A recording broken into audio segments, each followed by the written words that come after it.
Hi guys, and welcome to the Gentle History podcast. Tonight we step into a world where summer simply forgets to arrive. Imagine waking each morning expecting warmth, expecting birdsong and green fields, only to find cold winds sweeping across the countryside and dark clouds hanging overhead like a damp blanket. The year is 1816, and without warning, millions of ordinary people are about to discover that nature can be far stranger than any ghost story.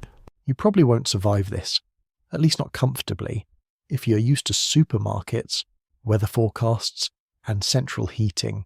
The reality awaiting you would feel remarkably unforgiving. So, before you get comfortable, take a moment to like the video and subscribe, but only if you genuinely enjoy what I do here. And while you're settling in, let me know where you're listening from and what your local time is right now.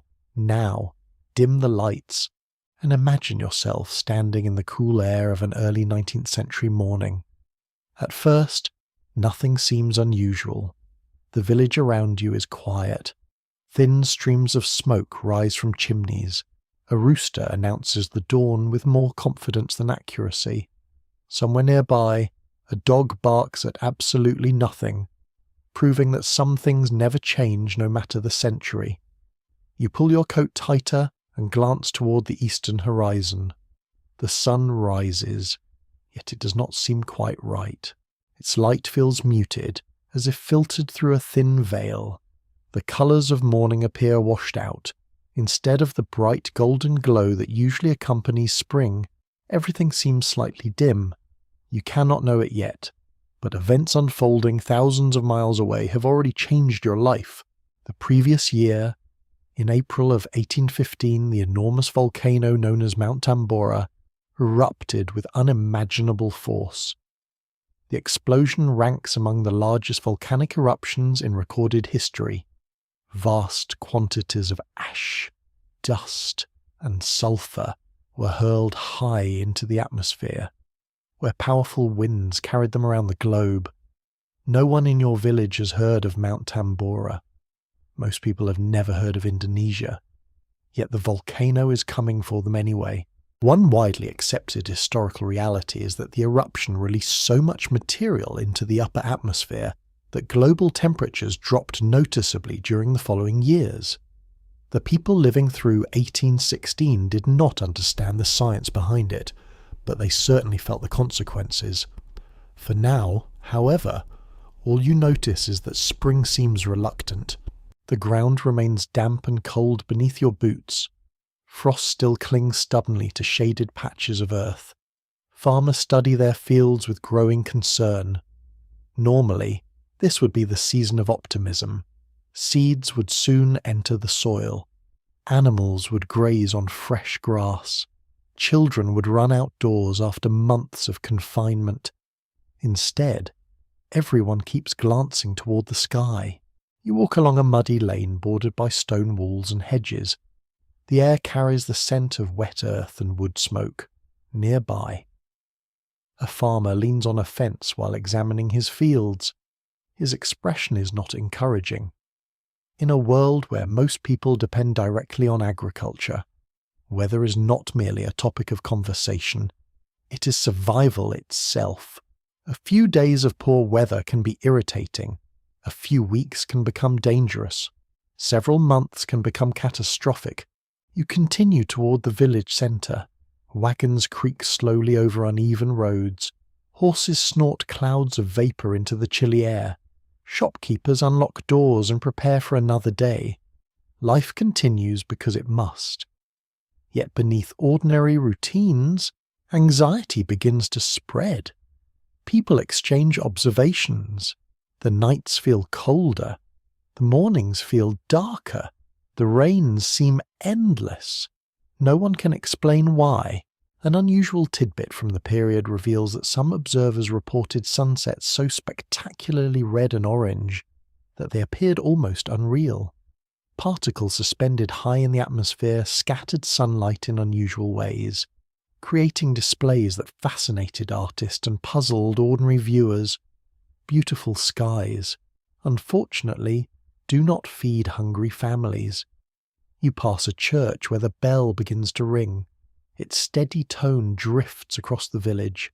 Many people still view natural events through religious understanding. Storms, droughts, floods, and unusual seasons often carry spiritual meaning. When weather behaves strangely, questions quickly follow. Is this punishment a warning, a test, or simply bad luck? The answers depend on whom you ask. As days become weeks, the pattern persists. Clouds linger, temperatures remain stubbornly low. The expected warmth refuses to arrive. You begin to notice small changes in behaviour. People talk more cautiously about crops. Merchants watch prices carefully. Families postpone certain plans. Nobody wants to say it aloud, but everyone senses that something is wrong. The uncertainty itself becomes exhausting. After all, humans can tolerate hardship surprisingly well when they know what is happening. Not knowing is often worse. You imagine standing outside your cottage at dusk. The wind rustles bare branches that should already be covered in fresh leaves. A faint chill settles across the landscape. The smell of smoke thickens as households light evening fires. The season feels confused. Nature appears caught between winter and spring. Some researchers continue to discuss exactly how regional weather patterns interacted with volcanic effects in different parts of the world. While the broad connection between Tambora and the year without a summer is clear, specialists still examine why certain regions suffered more severely than others, for the people living through it. Those scientific debates are centuries away. They only know what they can see, and what they see is unsettling. The fields remain quiet, the air remains cold, the sky remains strangely pale. Night falls. Candles flicker behind small windows. Families gather around hearths and share simple meals. Conversations inevitably return to the weather. Someone remembers a cold year from childhood. Someone else insists things will improve soon. Another predicts disaster. No one truly knows. Outside, darkness spreads across the countryside. The world feels calm, not yet frightening, not yet desperate, just uncertain. And uncertainty has a way of growing. You settle beneath blankets that feel slightly heavier than usual. Wind brushes softly against the walls. Embers glow in the fireplace. Somewhere in the distance, an owl calls through the darkness. Tomorrow will surely be warmer. At least that is what everyone hopes. Tomorrow will surely feel more like spring. Surely. Yet beyond the horizon, beyond the oceans, beyond anything you can imagine, the atmosphere itself has changed. The cold is only beginning. The strange year is just beginning. And soon, entire communities will discover what happens when summer never comes. Morning arrives once again beneath a ceiling of grey clouds. You step outside expecting improvement. After all, weather can be stubborn for a few days. A cold week is unpleasant but hardly remarkable. Nature has its moods. Farmers know this. Sailors know this. Anyone who has ever hung laundry outdoors only to watch rain arrive 5 minutes later certainly knows this. Yet something feels different. The cold has lingered too long. The muddy lane you walked yesterday remains muddy. Pools of water gather in wagon ruts. The wind carries a damp chill that belongs more to late winter than advancing spring. You take a deep breath. The air smells of wet earth, smoke, and livestock. Usually by this point in the season, signs of growth would be everywhere. Tender green shoots would be appearing in fields. Trees would be dressing themselves in fresh leaves. Birds would seem endlessly busy. Instead, the landscape hesitates. Nature appears to be waiting for permission that never comes. You follow a narrow path toward nearby farmland. Around you, farmers are already at work despite the unfavourable conditions. They cannot afford to wait forever. The calendar keeps moving forward even when the weather refuses to cooperate. One farmer kneels and scoops up a handful of soil. He rubs it between his fingers. Too cold, too wet. Not impossible, perhaps, but far from ideal.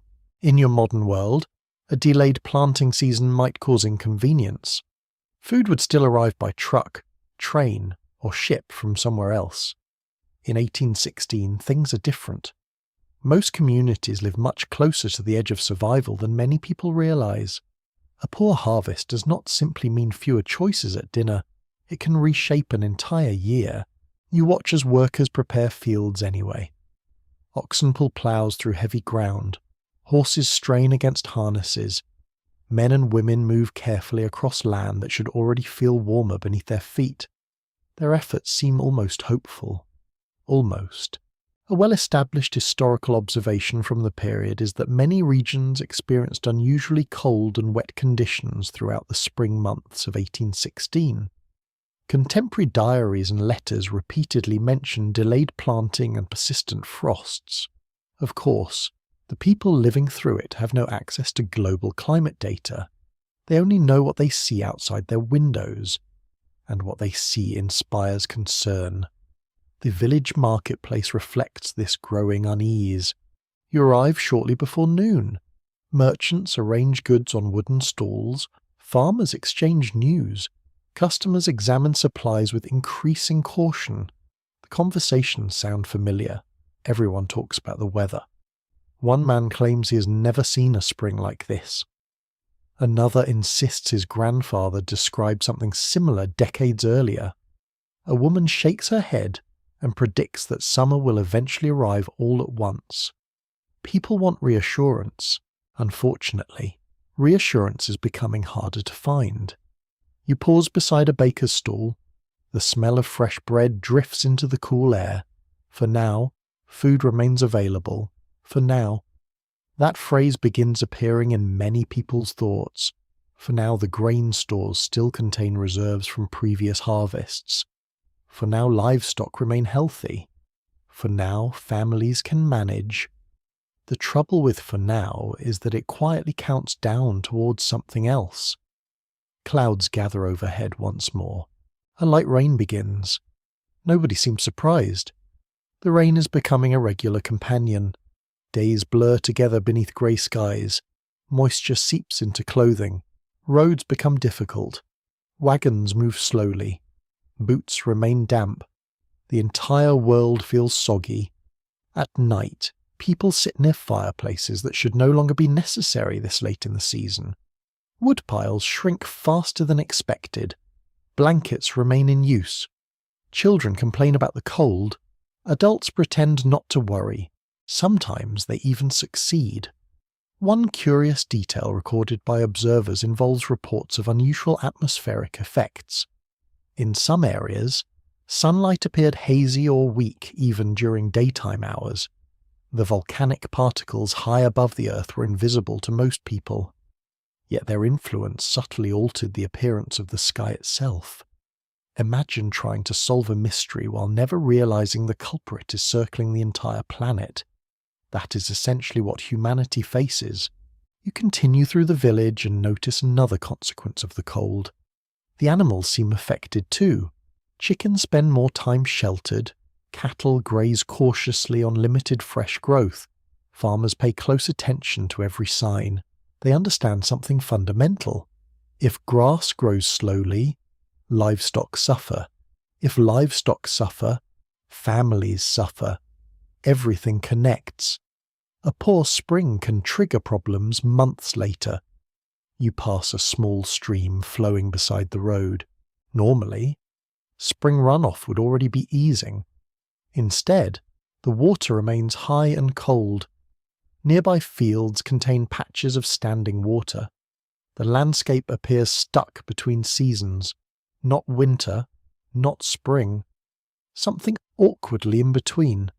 As evening approaches, the clouds briefly part. Golden light spills across the countryside. For a moment, everything looks normal, beautiful, even. The wet fields shimmer. Birds call from distant trees. Smoke rises gently from chimneys. You can almost convince yourself that worries have been exaggerated. Then the temperature begins dropping again, quickly, far too quickly. People notice. They always notice. Gardeners glance nervously toward newly planted plots. Farmers inspect the horizon. Parents hurry children indoors. The familiar fear of frost returns, even though the calendar insists spring is advancing. A question quietly spreads through communities across Europe and North America. What if this weather is not temporary? At the time, explanations vary wildly. Some blame unusual ocean conditions, some blame sunspots, others point toward divine intervention. A number of scholars later examined contemporary accounts and found remarkable differences in how communities interpreted the crisis. Historians still argue whether cultural beliefs influenced people's responses as much as the weather itself. Whatever the explanation, uncertainty grows. You sit beside a fire that evening. The warmth feels comforting. The crackling wood fills the room with soft sounds. Outside, wind brushes against the walls. Rain taps gently on the roof. Family members discuss crops, neighbours, prices, predictions. Nobody mentions catastrophe. Not yet. The word remains unspoken. Yet everyone understands the stakes. If warmth arrives soon, life can continue normally. Seeds can grow. Fields can recover. The strange spring can become nothing more than an unusual story. But if the cold continues, every delayed day becomes increasingly important. You look toward the window. Beyond the glass, darkness settles over the countryside. The same darkness stretches across distant villages, across cities, across entire nations. Millions of people are beginning to ask the same question. Where is summer for now? No answer comes. Only another chilly night. Only another uncertain dawn waiting beyond it. And with each passing day, hope becomes just a little harder to maintain. The days continue to pass beneath stubborn clouds. By now, the cold no longer feels like a brief inconvenience. It has become a constant companion. Every morning begins with the same ritual. You step outside, glance at the sky, feel the chill against your face, and search for signs that the season is finally changing. The signs never arrive. Instead, the village exists in a strange state of waiting, waiting for warmth, waiting for sunshine, waiting for fields to awaken, waiting for reassurance. The problem is that seeds cannot wait forever. Across the countryside, farmers reach a difficult conclusion. Whether conditions are ideal or not, planting must begin. You find yourself walking beside a freshly ploughed field. Furrows stretch across the damp earth in neat rows. The soil is dark and heavy. Your boots sink slightly with every step. Nearby, a farmer carries a sack of seed grain. Each handful represents hope. Each handful also represents risk. In 1816, planting seeds is not merely an agricultural task. It is a gamble. Families often depend on the harvest for survival through the coming year. A failed crop can bring hunger, debt, or worse, yet doing nothing guarantees failure. So the seeds go into the ground, one row at a time. You watch workers move steadily through the field. Their hands are practiced. Their motions are familiar. They've repeated these tasks countless times before. The difference this year is uncertainty. Usually they understand the rhythm of the seasons.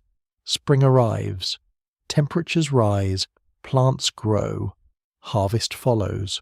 Nature may vary slightly from year to year, but the overall pattern remains dependable. Now that confidence is beginning to crack, a commonly accepted historical fact is that agriculture in the early 19th century depended heavily on local weather conditions. Without modern fertilizers, irrigation systems, refrigeration, or rapid transportation, Communities were far more vulnerable to environmental disruptions than people are today. The cold spring exposes that vulnerability. You kneel and touch the soil, it feels cool. Perhaps too cool. The seeds disappear beneath the surface anyway. Everyone hopes they will grow. Hope is abundant. Warmth is not. As you continue through the countryside, evidence of concern appears everywhere. Garden plots remain sparse.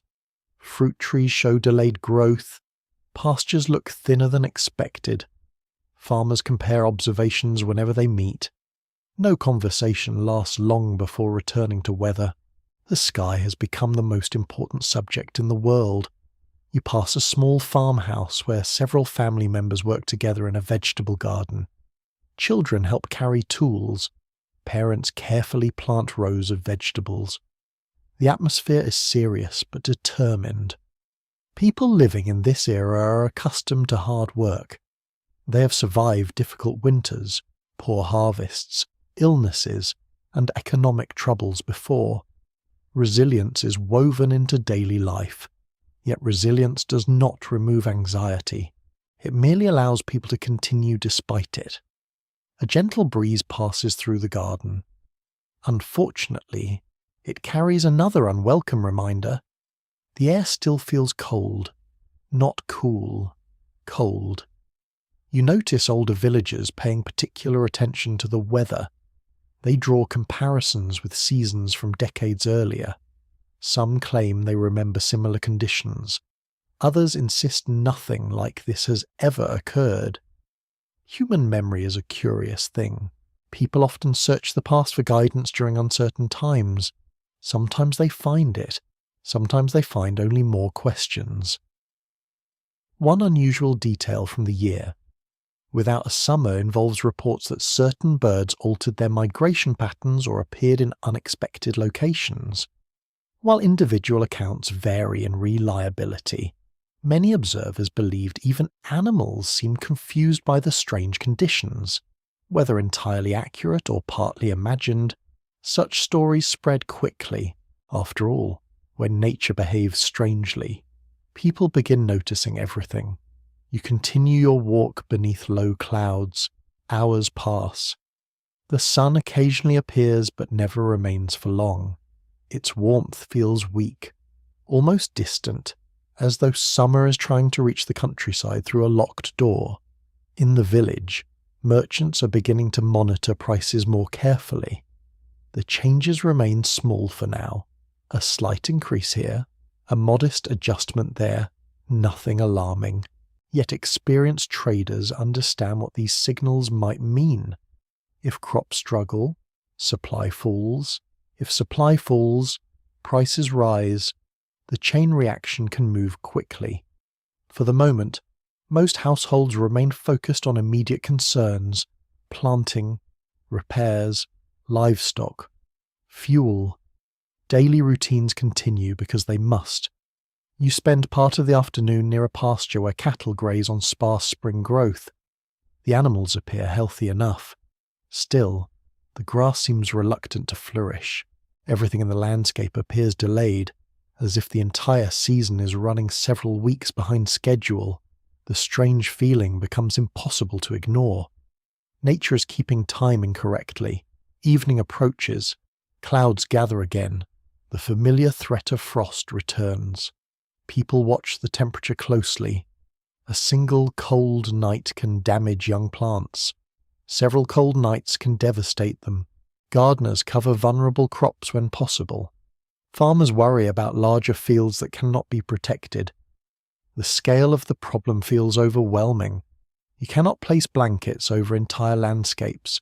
Inside cottages and farmhouses, conversations grow increasingly serious. People discuss contingency plans, extra food reserves, alternative crops, potential shortages. No one wishes to sound alarmist, yet practical preparations begin. A thoughtful observer from the period might notice another consequence. Mood itself seems affected. Days without sunshine can weigh heavily on the human spirit. Grey skies become emotionally exhausting. Communities that normally greet spring with enthusiasm now greet it with suspicion. Every cloud becomes a possible threat. Every cold wind carries unwelcome news. Researchers continue examining how weather-related stress influence communities during this period. Historians still debate whether the psychological effects of the prolonged cold were as significant as some contemporary accounts suggest. Whatever the answer, the atmosphere feels different, not simply colder, heavier. You sit outside a farmhouse as dust settles across the fields. The horizon glows faintly beneath layers of cloud. Birdsong fades. Smoke drifts upward from chimneys. The scent of burning wood mixes with damp earth. It would be a peaceful evening under ordinary circumstances. Instead, uncertainty lingers like another layer of cloud. The seeds are planted now. The decision has been made. Nothing remains except waiting. Waiting for growth. Waiting for warmth. Waiting for proof that the harvest can still be saved. You look across the darkening fields. Beneath the soil, thousands of seeds rest silently. Their future depends on conditions beyond anyone's control. And far above those fields, invisible particles from a distant volcanic eruption continue circling the globe. The farmers cannot see them. They cannot measure them. They cannot even imagine them. Yet those particles are shaping every decision, every worry, and every hope unfolding across the countryside. The seeds sleep beneath cold earth, and the world waits with them. The waiting ends, not because warmth finally arrives, because June arrives instead. Under normal circumstances, June is the reward after months of patience. It is the season of open windows, growing crops, and longer evenings. Children spend more time outdoors. Farmers begin to see the results of their labour. The countryside usually transforms into a landscape of confidence. This year, June feels like an imposter. You wake before sunrise and immediately sense something wrong. The air bites at your skin. Your breath hangs visibly before your face. For a moment, you wonder if you have somehow stepped backward into April. Then you remember. The strange spring never truly ended. You step outside. The fields stretch across the countryside beneath a pale morning sky. A faint layer of frost glitters along fence posts and grasses. Frost in June. You stand still, staring. Nearby, other villagers emerge from their homes and react much the same way. Some shake their heads in disbelief. Others simply remain silent. There are moments in history when reality refuses to behave properly. This is one of them. The cold settles over the landscape with a quiet cruelty. It does not announce itself dramatically. There is no thunder, no great storm, no obvious catastrophe, just frost where frost should not exist. You walk toward the fields. The ground crunches softly beneath your boots. Young plants that survived the difficult spring now face another threat. Tender leaves droop. Delicate shoots appear, damaged. Farmers move quickly through their land, inspecting crops with growing alarm. Many already know what they will find. A broadly recognised fact about 1816 is that numerous regions across Europe and North America experience killing frosts during months that should have been safely warm. Contemporary records repeatedly describe crops being damaged or destroyed by cold weather far outside its normal season. The consequences begin revealing themselves field by field, garden by garden, farm by farm. You watch one farmer kneel beside a patch of struggling corn. His expression tells the story before his words do. The crop should be thriving. Instead, it appears stunted and weakened. Nearby, another field shows similar problems, and another, and another. The pattern is becoming impossible to dismiss as bad luck. Something larger is happening. As the morning progresses, the frost slowly melts. Tiny droplets of water glisten in the weak sunlight. Under ordinary conditions, the sight might seem beautiful. Today it feels ominous. Beauty and danger often share the same landscape. By afternoon, conversations throughout the village have changed noticeably.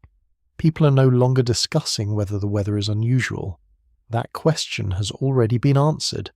Now they discuss how serious the situation might become. No one possesses enough information to know, which, unfortunately, leaves plenty of room for imagination. Some predictions remain optimistic, others become increasingly grim. You visit the marketplace and hear fragments of conversations drifting through the crowd. A merchant worries about grain, a farmer worries about vegetables, a mother worries about winter. A child worries about none of these things and is instead fascinated by a particularly determined chicken wandering through the square. Life continues to produce small moments of comedy even during difficult times. The chicken, for the record, appears completely unconcerned about global climate disruption. Perhaps there is wisdom in that. One curious account from the period describes instances of ice forming in unexpected places during summer mornings. Such reports sounded almost unbelievable to outsiders, yet many communities experience conditions that seem to ignore the calendar entirely. The weather had become deeply unreliable. That uncertainty affects more than agriculture. Travel becomes more difficult. Roads remain muddy longer than expected. Outdoor work becomes less productive. Even social activities begin to change. People spend more time indoors, more time discussing possibilities, more time worrying. As evening approaches, dark clouds gather once again. You look toward the horizon. The sky feels heavy. The air feels colder than it should. A familiar unease settles over the village. Then rain begins. Cold rain. Not refreshing summer rain. Not the pleasant kind that nourishes growing crops before yielding to sunshine. This rain seems endless, steady, grey, relentless. It taps against rooftops. It pools in fields. It soaks roads. Hours pass. The rain continues. Inside homes, candles flicker softly. Families gather around fireplaces that should no longer be necessary. Imagine explaining this scene to someone from a normal year. June, fireplaces, frost, cold rain. They would likely assume you were exaggerating. Yet reality often exceeds imagination. The following morning delivers another unpleasant surprise. The temperature has dropped again. You venture outdoors. The village feels quieter than usual. People are beginning to recognize that this is no temporary delay. Summer itself appears absent. Not weakened. Absent. An observation frequently noted by climate historians is that weather anomalies often become psychologically more severe once people realize they are not isolated events. A single cold day feels manageable. A pattern feels threatening. The pattern now dominates every aspect of life. You notice it in people's faces. The quick smiles of spring have become less common. Conversations carry an undercurrent of tension. Every glance toward the sky contains a question. What happens next? No one knows. That uncertainty encourages speculation. Some residents believe the weather must improve soon because nature cannot remain this strange forever. Others are less convinced. Several chroniclers from the era recorded communities interpreting the cold through religious, supernatural, or moral frameworks. Scholars continue examining how these explanations influence local responses to the crisis. What is certain is that people desperately wanted answers. Answers were in short supply. The weather, meanwhile, continues behaving badly. You walk along the edge of a field late one evening. Clouds drift slowly overhead. A cool wind moves through the grass. The plants around you should be growing vigorously by now. Instead, They seem hesitant, almost cautious, as if the crops themselves no longer trust the season. The thought feels oddly fitting. Nobody trusts the season anymore. The familiar rhythm of life has been disrupted. The old assumptions no longer seem reliable. Tomorrow may bring sunshine, or frost, or rain, or all three. Nothing would feel surprising. You pause and look across the countryside. Fields fade into the gathering darkness. Farmhouses glow warmly in the distance. Smoke rises from chimneys despite the date on the calendar. June should smell of warmth. Instead, it smells of damp wood and cold earth, and somewhere in that darkness, among countless villages scattered across continents, millions of people are arriving at the same unsettling realization. Summer has arrived on paper, but not in reality. The morning begins with silence, not complete silence. A rooster still crows somewhere beyond the village. A dog barks at passing livestock. Wagon wheels creak in the distance. Yet something feels unusually subdued.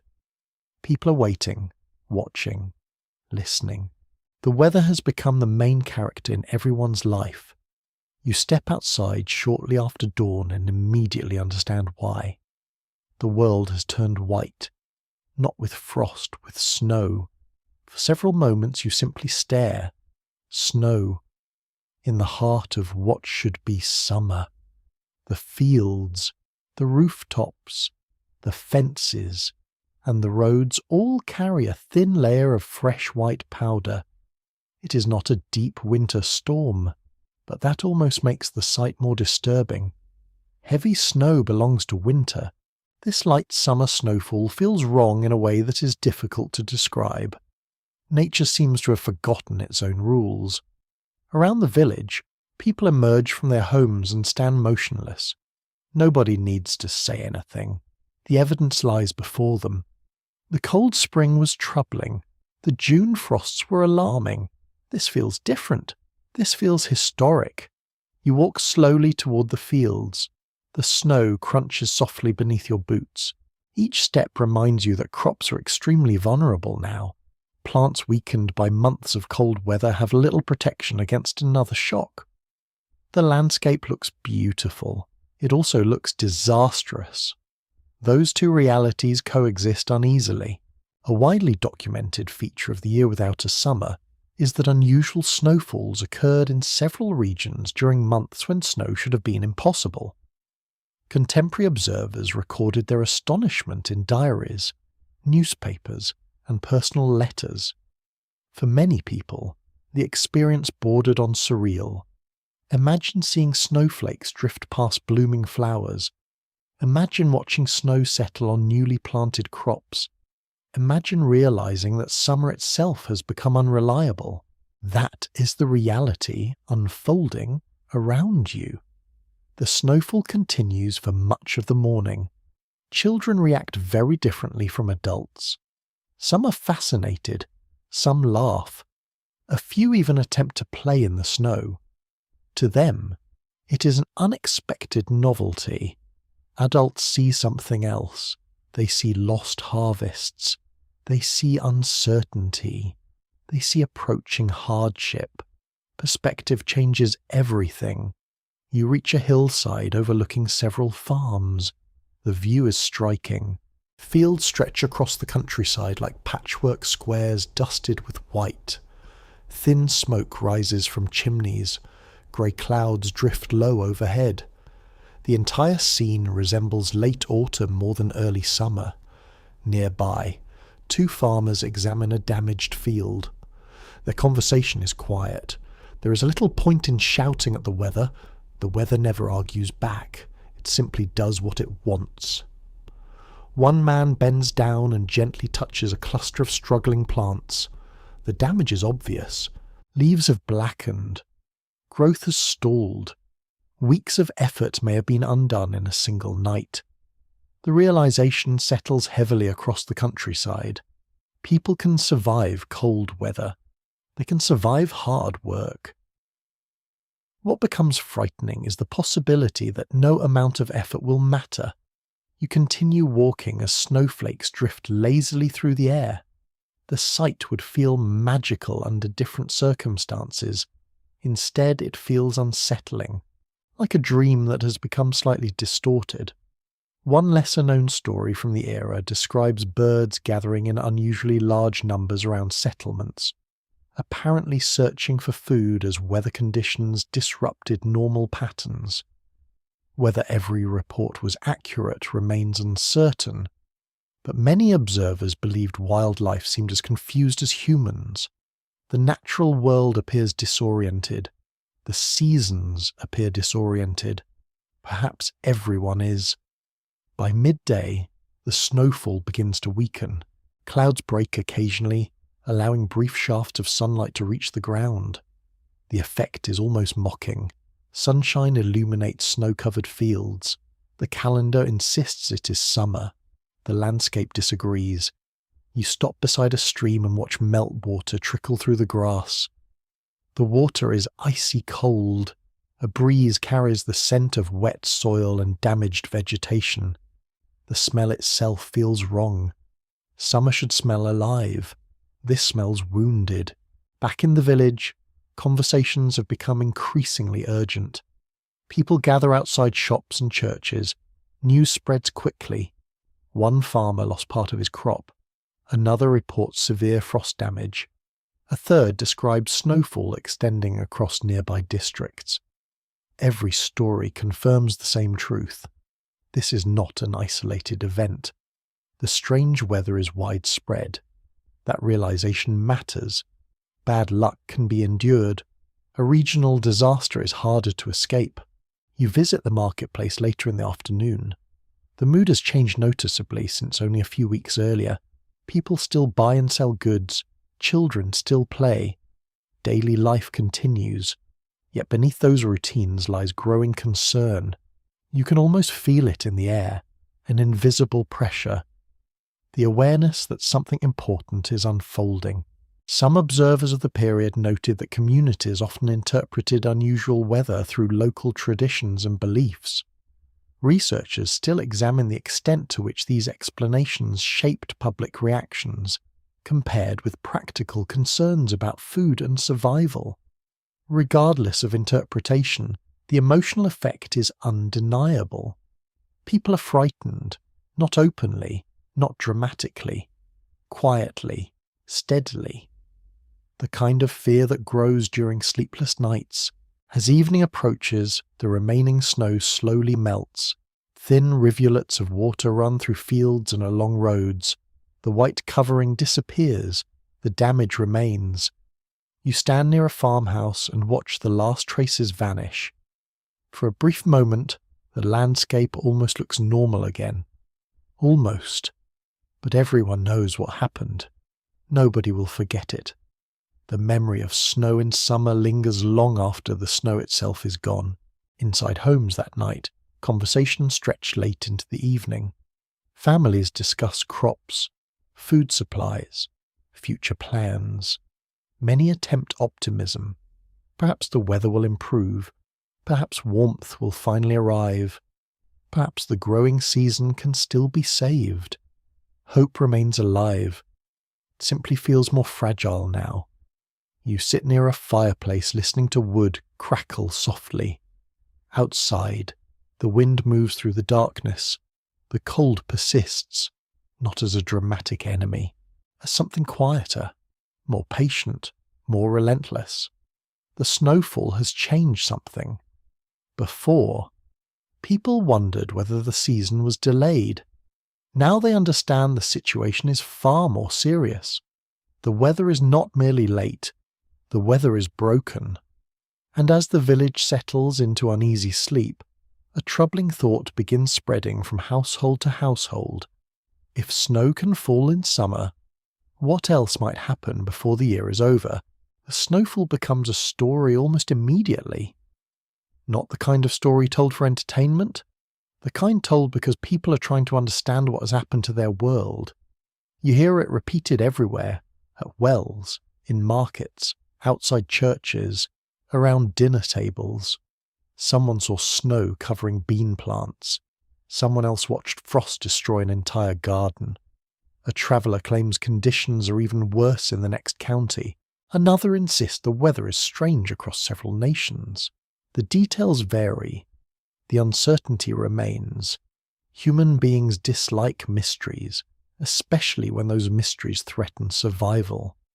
When answers are unavailable, explanations rush in to fill the empty space.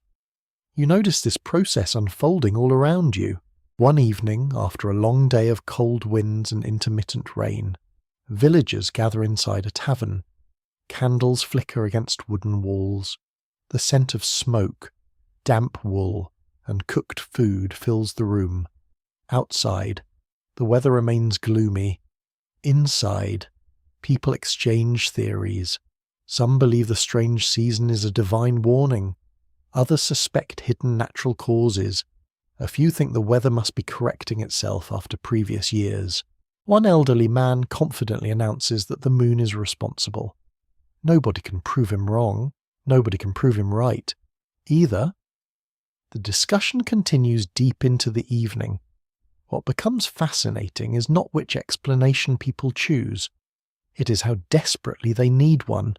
A recurring observation in historical accounts from this era is that communities often search for meaning when confronted with environmental disasters. The need to explain unusual events proved nearly as powerful as the need to survive them. You can understand why. Living through uncertainty is exhausting. A bad explanation can feel more comforting than no explanation at all. The following morning, church bells echo across the village. Attendance appears higher than usual. People seek reassurance wherever they can find it.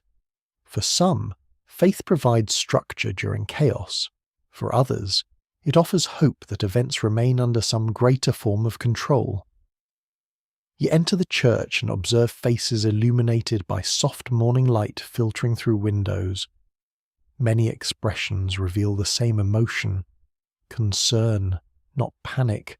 Concern. The distinction matters. Panic explodes. Concern lingers. Concern accompanies people home. Concern follows them into fields. Concern waits beside them at night. As days pass, unusual stories continue spreading. A merchant arriving from another region describes crop failures. A traveller reports frozen ponds where none should exist. Farmers exchange increasingly troubling news. Every account adds another piece to a puzzle nobody can solve. One particularly odd detail appears in several contemporary reports. Some people describe the sun as looking strangely pale or dim, almost as though a thin curtain hung across the sky. They could not know that tiny particles suspended high in the atmosphere were altering the way sunlight reached the ground. To them, the sky itself seemed different, and perhaps that was the most unsettling aspect of all. You can tolerate hardship when the world feels familiar. The year without a summer makes the world feel unfamiliar. Even ordinary sights acquire a strange quality. You walk through the countryside one afternoon beneath a blanket of low clouds. The fields appear muted. Colours seem less vibrant than they should. Birdsong feels less frequent. The entire landscape resembles a painting left outdoors in the rain, not ruined, just faded.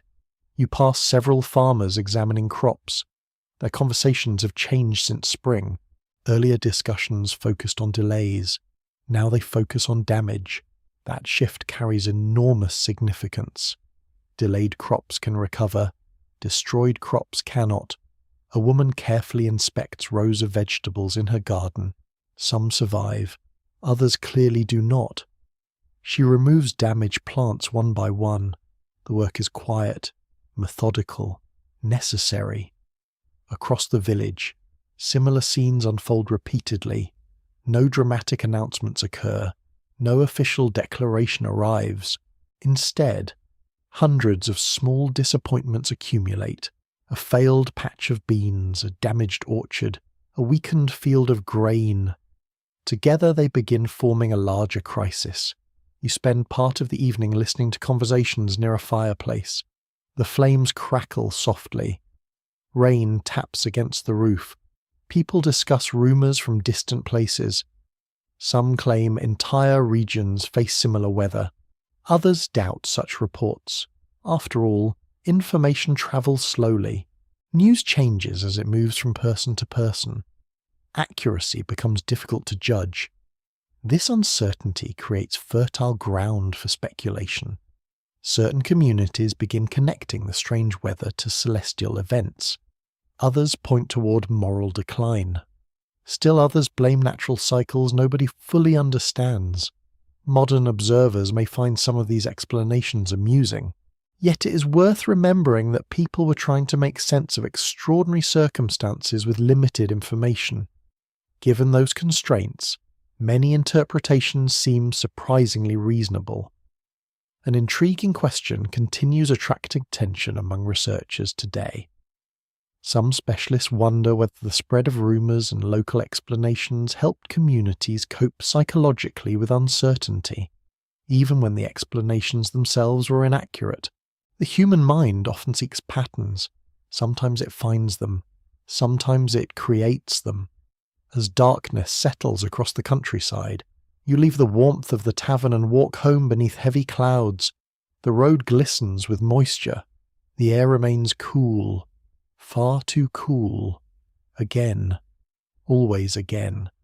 The repetition itself becomes exhausting. Every day seems to bring another reminder that the seasons are malfunctioning. You glance upward. The stars remain hidden. The moon remains hidden. The sky offers no answers, only darkness. Back inside, families continue discussing the strange year. Children ask questions. Parents provide the best answers they can. Many of those answers contain uncertainty. There is no avoiding it. Nobody understands the full picture. Not yet. Perhaps not for generations. You sit quietly near the fire and listen to the wind outside. The room feels warm, comfortable, safe. Yet beyond those walls, fields continue struggling. Gardens continue failing. Communities continue searching for explanations. The snowfall of summer has become more than a weather event. It has become a symbol, proof that familiar assumptions no longer apply, proof that nature can behave in ways few people imagine possible. The village settles into sleep. Candles fade, doors close, conversations end, but the questions remain. Why is this happening? How long will it last? And perhaps most troubling of all, what if the worst is still ahead? The questions linger unanswered. Meanwhile, the crops continue their quiet struggle. You notice the change gradually at first. A field that should appear lush instead looks patchy. A garden that promised abundance now seems sparse. An orchard carries fewer healthy leaves than expected. None of these signs appear dramatic on their own. Together, however, they tell a troubling story. The growing season is slipping away. You walk through the countryside beneath another grey morning sky. Rain fell during the night, leaving the roads slick and the fields saturated. Water glistens on leaves and collects in shallow depressions across the farmland. Too much moisture. Too little warmth. The combination proves disastrous. Plants need sunlight. Plants need heat. Plants need stable conditions. Instead, they receive cold winds, endless clouds, and repeated frosts. Nature appears determined to test every limit. You stop beside a field of grain. The stalks should be taller by now, stronger, more confident. Instead, they seem hesitant, as though growth itself has become uncertain. Farmers move among the rows, inspecting damage with practiced eyes. Their expressions reveal growing concern.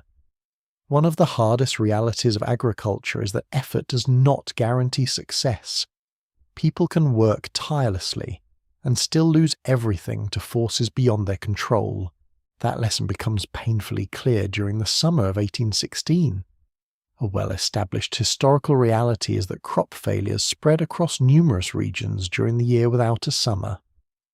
Harvest expectations fell sharply as cold temperatures and unusual weather repeatedly damaged agricultural production. The consequences extend far beyond the fields themselves. Every failed crop affects food supplies. Every reduced harvest affects prices.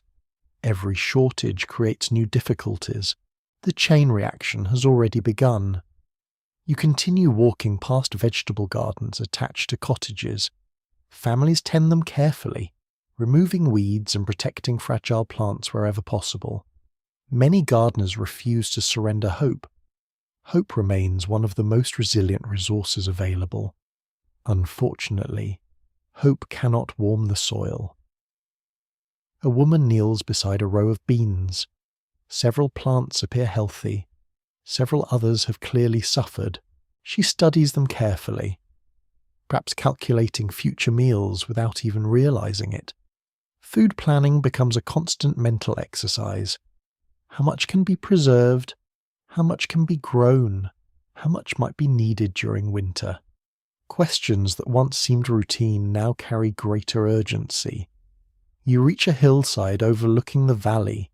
The view should inspire confidence. Instead, it reveals the scale of the problem. Fields stretch toward the horizon. Many appear weaker than they should. Patches of yellowing vegetation interrupt the expected greens of summer. The landscape itself looks tired. You wonder how many similar scenes exist across distant regions. The answer, though unknown to you, is many. Very many. One fascinating detail preserved in some contemporary accounts involves people attempting unusual agricultural solutions. Farmers experimented with different planting times, alternative crops, and local techniques in hopes of adapting to the strange conditions. Necessity has always encouraged creativity. Sometimes those efforts succeeded, often they did not. Still, people kept trying. Giving up was rarely an option. You spend part of the afternoon helping inspect a field recently damaged by frost. The evidence remains visible. Darkened leaves, stunted growth, sections that may never recover. The losses are not total, not yet. That uncertainty creates its own challenge. Farmers must decide whether damaged crops can still produce useful harvests. Every decision carries risk. Remove plants too early and potential food is lost. Leave them too long and valuable time disappears. There are no perfect answers, only difficult choices. As summer advances, another problem becomes apparent. The season feels shorter. Every cold day steals precious growing time. Every delayed crop faces increasing pressure. Even if warmer weather eventually arrives, it may arrive too late. The calendar becomes an enemy. Days vanish one after another. The fields cannot afford to waste them. You pause near a stream where several children are playing. Their laughter echoes across the water. For a moment, the atmosphere feels normal, almost peaceful. Children possess a remarkable ability to live in the present. They notice today's adventure more readily than tomorrow's worries. Adults rarely enjoy that luxury. Nearby, parents exchange anxious observations about gardens and crops. The contrast is striking. Two different worlds existing side by side. One focused on the moment, the other focused on the future. A topic that continues attracting scholarly attention involves regional differences in agricultural outcomes. Some researchers continue exploring why certain communities experienced more severe crop losses than others, despite facing broadly similar climatic disruptions. The weather may have been global. Its consequences were often local. That reality creates enormous variation from one place to another, yet the overall trend remains unmistakable. The harvest is in danger. As evening approaches, you pass several barns where farmers discuss their prospects. The conversations have become increasingly practical. There is less speculation about causes, less discussion of theories, more focus on survival. People begin considering backup plans, additional food storage, alternative sources of income. ways to stretch existing supplies. Such conversations reveal an important truth. Communities are adapting. They may not fully understand the disaster, but they understand that one is unfolding. The sun briefly emerges from behind the clouds near sunset. Golden light washes across the fields. For several minutes, the countryside looks exactly as summer should. Warm, rich, promising. Then the clouds return. The illusion vanishes. You stand quietly watching darkness settle over the valley. Smoke rises from scattered farmhouses. Cattle move slowly across damp pastures. The world remains beautiful. Beauty and hardship continue sharing the same space. Back inside, families gather around evening meals. The portions remain adequate. The shelves still contain supplies. Life continues. Yet many people are beginning to calculate how much food remains, how much food will be produced, will it be enough? The questions arrive more frequently now, and the answers grow less reassuring. You listen to rain beginning once more outside the window, soft at first, then steadier. Another wet night, another cold night, another reminder that the growing season is slipping away. Beneath the darkness, fields struggle quietly.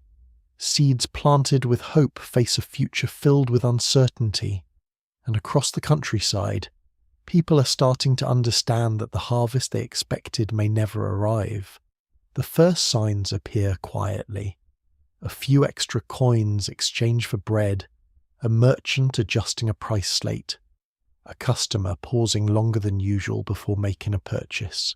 Nothing dramatic, nothing that would attract attention during an ordinary year. Yet this is no ordinary year. The damaged fields, weakened crops, and endless cold have begun producing consequences that reach beyond the countryside. You notice it almost immediately during a visit to the marketplace. The square remains busy. Farmers arrive with carts. Merchants display their goods. Children weave through the crowd. Dogs investigate every possible source of food with professional dedication. At first glance, life appears normal. Then you begin listening. The conversations have changed. People are discussing prices, not weather, not frost, not snow. Prices. The shift is important. Weather is the cause. Food prices are the consequence. And consequences tend to feel more personal. You stop near a baker's stall where several customers are quietly comparing costs. The bread is still available. That is not yet the problem. The problem is that obtaining it requires more money than before. Only a little more, perhaps, but enough for people to notice, enough to trigger concern. In communities where many families already live close to the edge of financial security, even modest increases matter. You purchase a loaf and feel the weight of it in your hands. Bread remains one of the foundations of daily life. Simple, essential, familiar. When its price rises, people pay attention. A frequently noted reality of the crisis is that food prices increase significantly in many affected regions, as poor harvest prospects and agricultural losses reduced available supplies. Markets respond quickly to uncertainty, sometimes faster than people do. You continue through the square observing subtle changes. Customers buy slightly less, merchants guard their inventories more carefully. Farmers discuss expected yields with increasingly serious expressions. Nobody knows exactly how bad things will become. That uncertainty itself drives behavior. People begin conserving, saving, planning, worrying. The future feels less predictable than it did only a few months earlier. A woman standing near a grain merchant examines several options before selecting the cheapest available choice. Nearby, a father calculates expenses while speaking softly with his wife. Small decisions accumulate. Each household adjusts in its own way. The changes are gradual, yet they are unmistakable. You leave the marketplace and walk toward a neighbouring village. Along the road, You pass fields still struggling beneath unreliable weather. The connection between those fields and the marketplace becomes increasingly obvious. Food does not appear magically on shelves. Every loaf begins in a field. Every meal begins with a harvest. When harvests suffer, entire communities feel the impact. Clouds drift overhead once more. They seem determined never to leave. The countryside carries an atmosphere of tension, not panic, not yet tension. A feeling that events are moving in the wrong direction. One remarkable detail preserved in some local accounts describes people substituting unusual ingredients into their diets when traditional food sources became scarce or expensive. Certain communities experimented with alternatives they might never have considered during prosperous years. Necessity remains one of history's most inventive forces. People adapt. They always have. The question is how much adaptation will be required. As afternoon fades toward evening, you visit a family whose garden suffered repeated frost damage. Their vegetables survive in smaller quantities than expected. The household remains functional. Meals continue. Life goes on. Yet everyone understands the margin for error has narrowed. A poor harvest once seemed possible. Now it seems increasingly likely. The distinction matters. Human beings can prepare for possibility. Probability feels harder to confront. You sit with the family during supper. The meal is simple: bread, vegetables, a modest amount of preserved food from previous seasons. Nobody complains. Complaining does not fill a pantry. Instead, conversation focuses on practical matters. How much food can be stored? What crops still appear promising? What might prices look like by autumn? These questions repeat across thousands of households. The year without a summer is gradually transforming from a weather event into an economic one. Outside, rain begins once again. You can almost predict it now. The sound strikes the roof with familiar persistence. Somewhere in the darkness, crops absorb more moisture they do not necessarily need. The irony feels cruel. Water is plentiful. Warmth is scarce. A topic that continues attracting academic attention concerns the speed with which information about shortages travel through different regions. Some historians explore whether rumours of scarcity occasionally influenced prices even before actual shortages became severe. Perception can shape behaviour almost as powerfully as reality. If people believe food will become scarce, they often begin acting differently long before shelves are empty. That process appears to be underway. You notice it the next morning. The marketplace feels slightly more cautious. Merchants monitor stock carefully. Customers ask more questions. The atmosphere has become less relaxed. Still civilized. Still orderly. But noticeably different. You encounter a grain seller who studies his inventory with unusual concentration. His livelihood depends on understanding trends before others do, and the trend appears troubling. Poor crops, higher prices, growing anxiety. The pattern is becoming difficult to ignore. As the day progresses, you hear stories arriving from neighbouring communities. Some report similar increases, others report worse conditions. Every piece of news reinforces the same message. This is not a local problem. The strange summer has reached beyond individual villages. The scale of the disruption continues expanding. Yet life refuses to stop. Children still laugh. Work still needs doing. Animals still require care. People continue marrying, travelling, arguing, celebrating, and carrying on with ordinary existence. History rarely pauses during crises. Instead, crises become woven into everyday life. That may be one of the most remarkable aspects of human resilience. People continue moving forward even when circumstances deteriorate. You walk home as evening settles across the countryside. The air remains cool, far too cool for the season. Fields stretch into the fading light. Their future remains uncertain.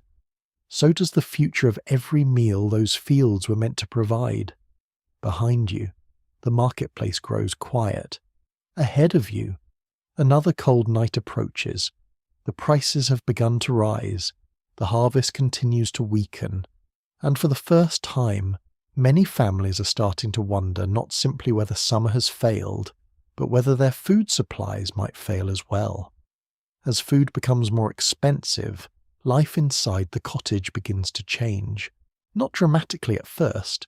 The transformation happens through dozens of small adjustments. A smaller portion here, a delayed purchase there, a decision to save something today because tomorrow feels uncertain. You experience these changes not in crowded marketplaces or public meetings, but around the hearth, around the table, inside the quiet spaces where families make practical choices. The cottage feels cozy enough from the outside. Smoke curls gently from the chimney. Light glows from small windows during the evening hours. The structure appears sturdy and familiar, yet appearances can be deceptive. Inside, every household is calculating. You begin the day before sunrise. The room is cool despite the season. A faint chill lingers in the air. Embers from the previous night still glow weakly beneath a layer of ash. Someone stirs the fire back to life. Wood has become precious. Everything has become precious. The smell of smoke fills the room as flames slowly awaken. Breakfast is simple, very simple. Bread, porridge. Perhaps a small addition if circumstances allow. Nobody wastes food. Nothing remains on plates unnecessarily. Every crumb matters more than it did a year earlier. One important reality of pre-industrial life is that most households devoted a substantial portion of their resources to obtaining food. When prices rose, families often had little financial flexibility available. The strange summer magnifies that vulnerability. You watch a mother carefully dividing portions among family members. The process requires experience, judgment, foresight. Too much consumed now may create problems later. Too little consumed now creates different problems. The balancing act never ends. Outside, the weather remains uncooperative. Grey skies stretch across the horizon. Cold winds move through the countryside. Rain arrives frequently enough to feel permanent. The season continues behaving badly. Inside the cottage, adaptation becomes routine. Clothing is repaired rather than replaced. Supplies are stretched further. Nothing useful is discarded.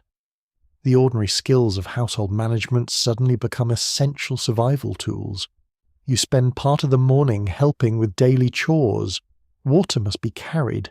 Fuel must be gathered. Animals must be fed. Meals must be prepared. Life in 1816 requires constant effort even under favourable conditions. During a difficult year, that effort becomes even more demanding. The work never truly stops. Yet amid the hardship there are moments of warmth, a shared joke, a story told beside the fire, a child proudly completing a task. Human beings possess a remarkable ability to create comfort even when circumstances are uncomfortable. That ability becomes increasingly important. One particularly interesting observation from personal diaries of the period is how frequently people discussed weather during ordinary household activities. Conversations that might once have focused on local gossip or seasonal plans increasingly revolved around temperatures, crops, and food supplies. The weather had entered the home, not physically, psychologically. It occupied space at every table. You notice it throughout the day. People glance toward windows, listen for rain, study clouds, evaluate winds. Every atmospheric change feels significant, and often it is.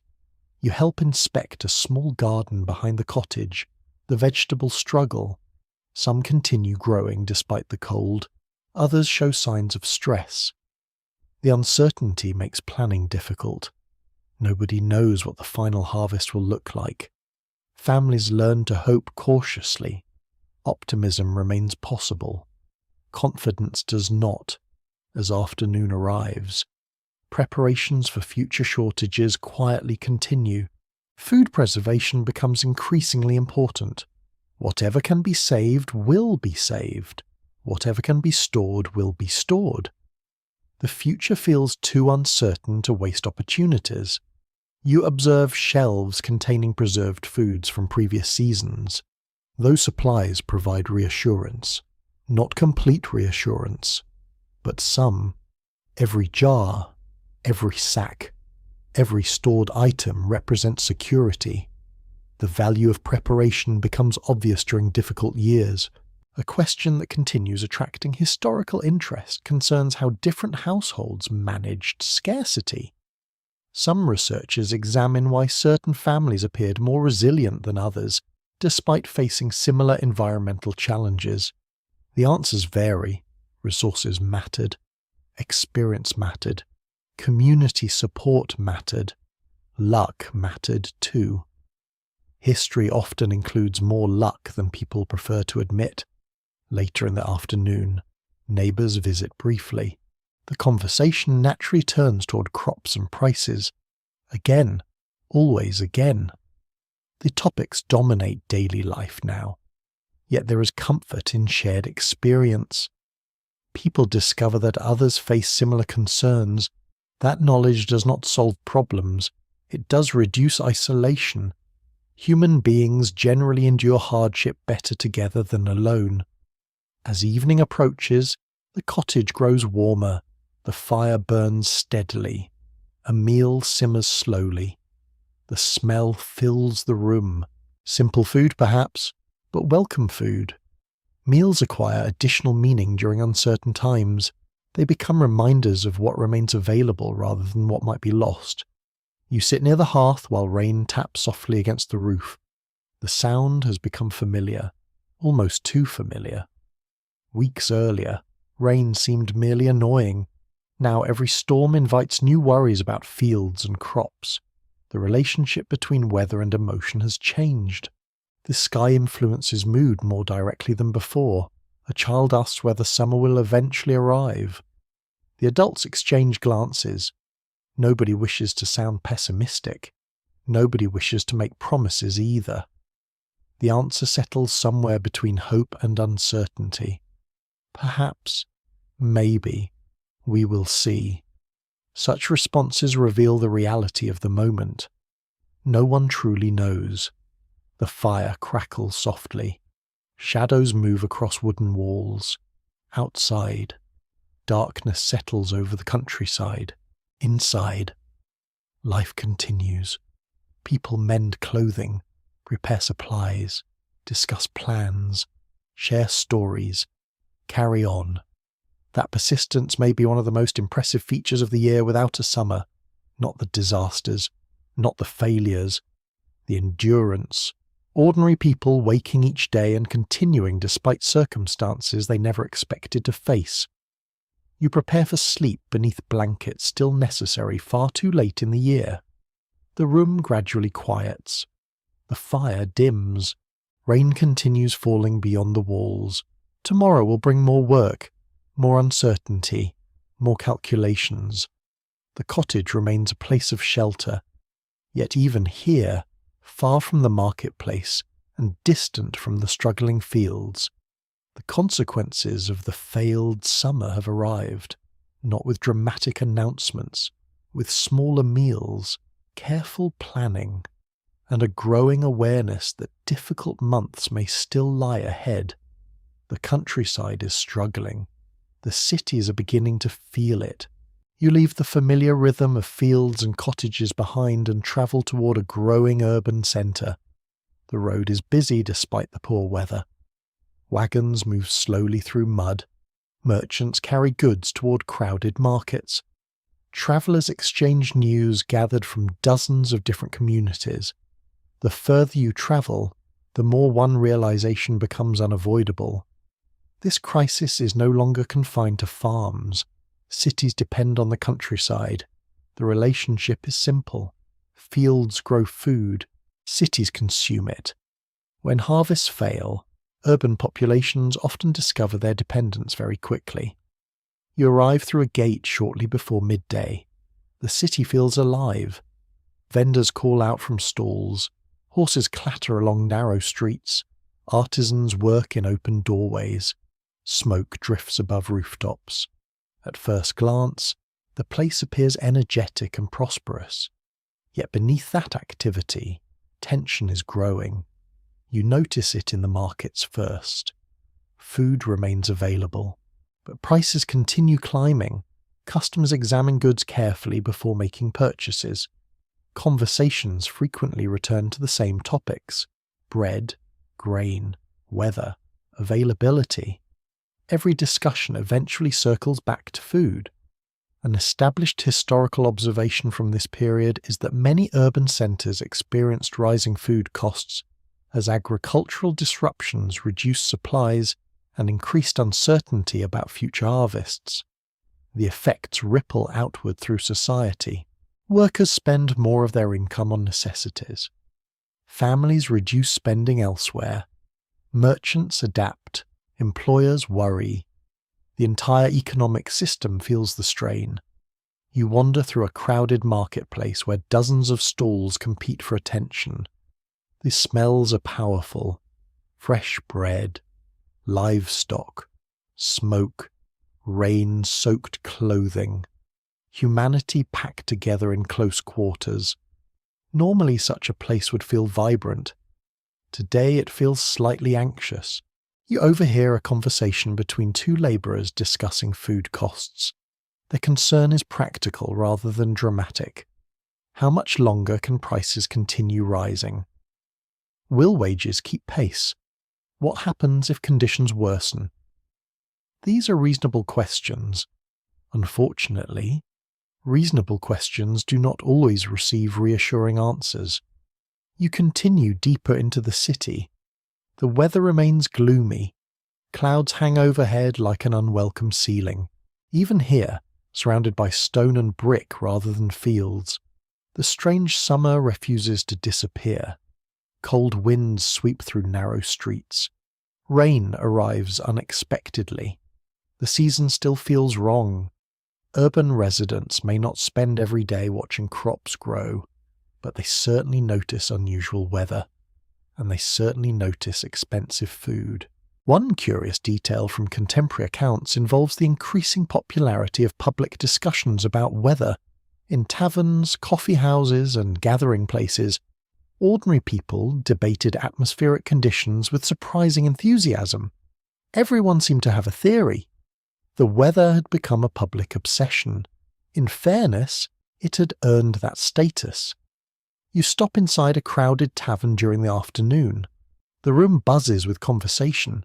Candles flicker, tankards clink, rain taps against the windows. People discuss politics, business, local events, and inevitably the weather. A merchant claims crops are failing across multiple regions. A traveller reports shortages elsewhere. Another customer insists better conditions are just around the corner. Nobody possesses complete information. Everyone possesses opinions. The combination creates endless conversation. You sit quietly and listen. What strikes you most is the uncertainty. People know something is wrong. They simply do not know how wrong. The distinction matters. Human beings often tolerate hardship more easily than uncertainty. Hardship can be measured. Uncertainty expands endlessly. Outside, the streets remain crowded despite the drizzle. Workers hurry between jobs. Vendors continue selling goods. Life moves forward, yet subtle changes are visible. Customers bargain more aggressively. Shoppers purchase smaller quantities. Merchants monitor inventories more closely. Economic pressure is becoming part of daily life. You pass a bakery where a line extends farther than expected. The customers are patient. The baker appears tired. Both understand the importance of what is being exchanged. Bread has become more than food. It has become a source of reassurance, a reminder that supplies still exist, at least for now. Researchers continue examining how urban communities responded differently from rural populations during the crisis. Some scholars explore whether city residents experienced the year without a summer primarily through prices and shortages rather than direct agricultural losses. The answer varies from place to place, yet one thing remains clear: no one is completely insulated.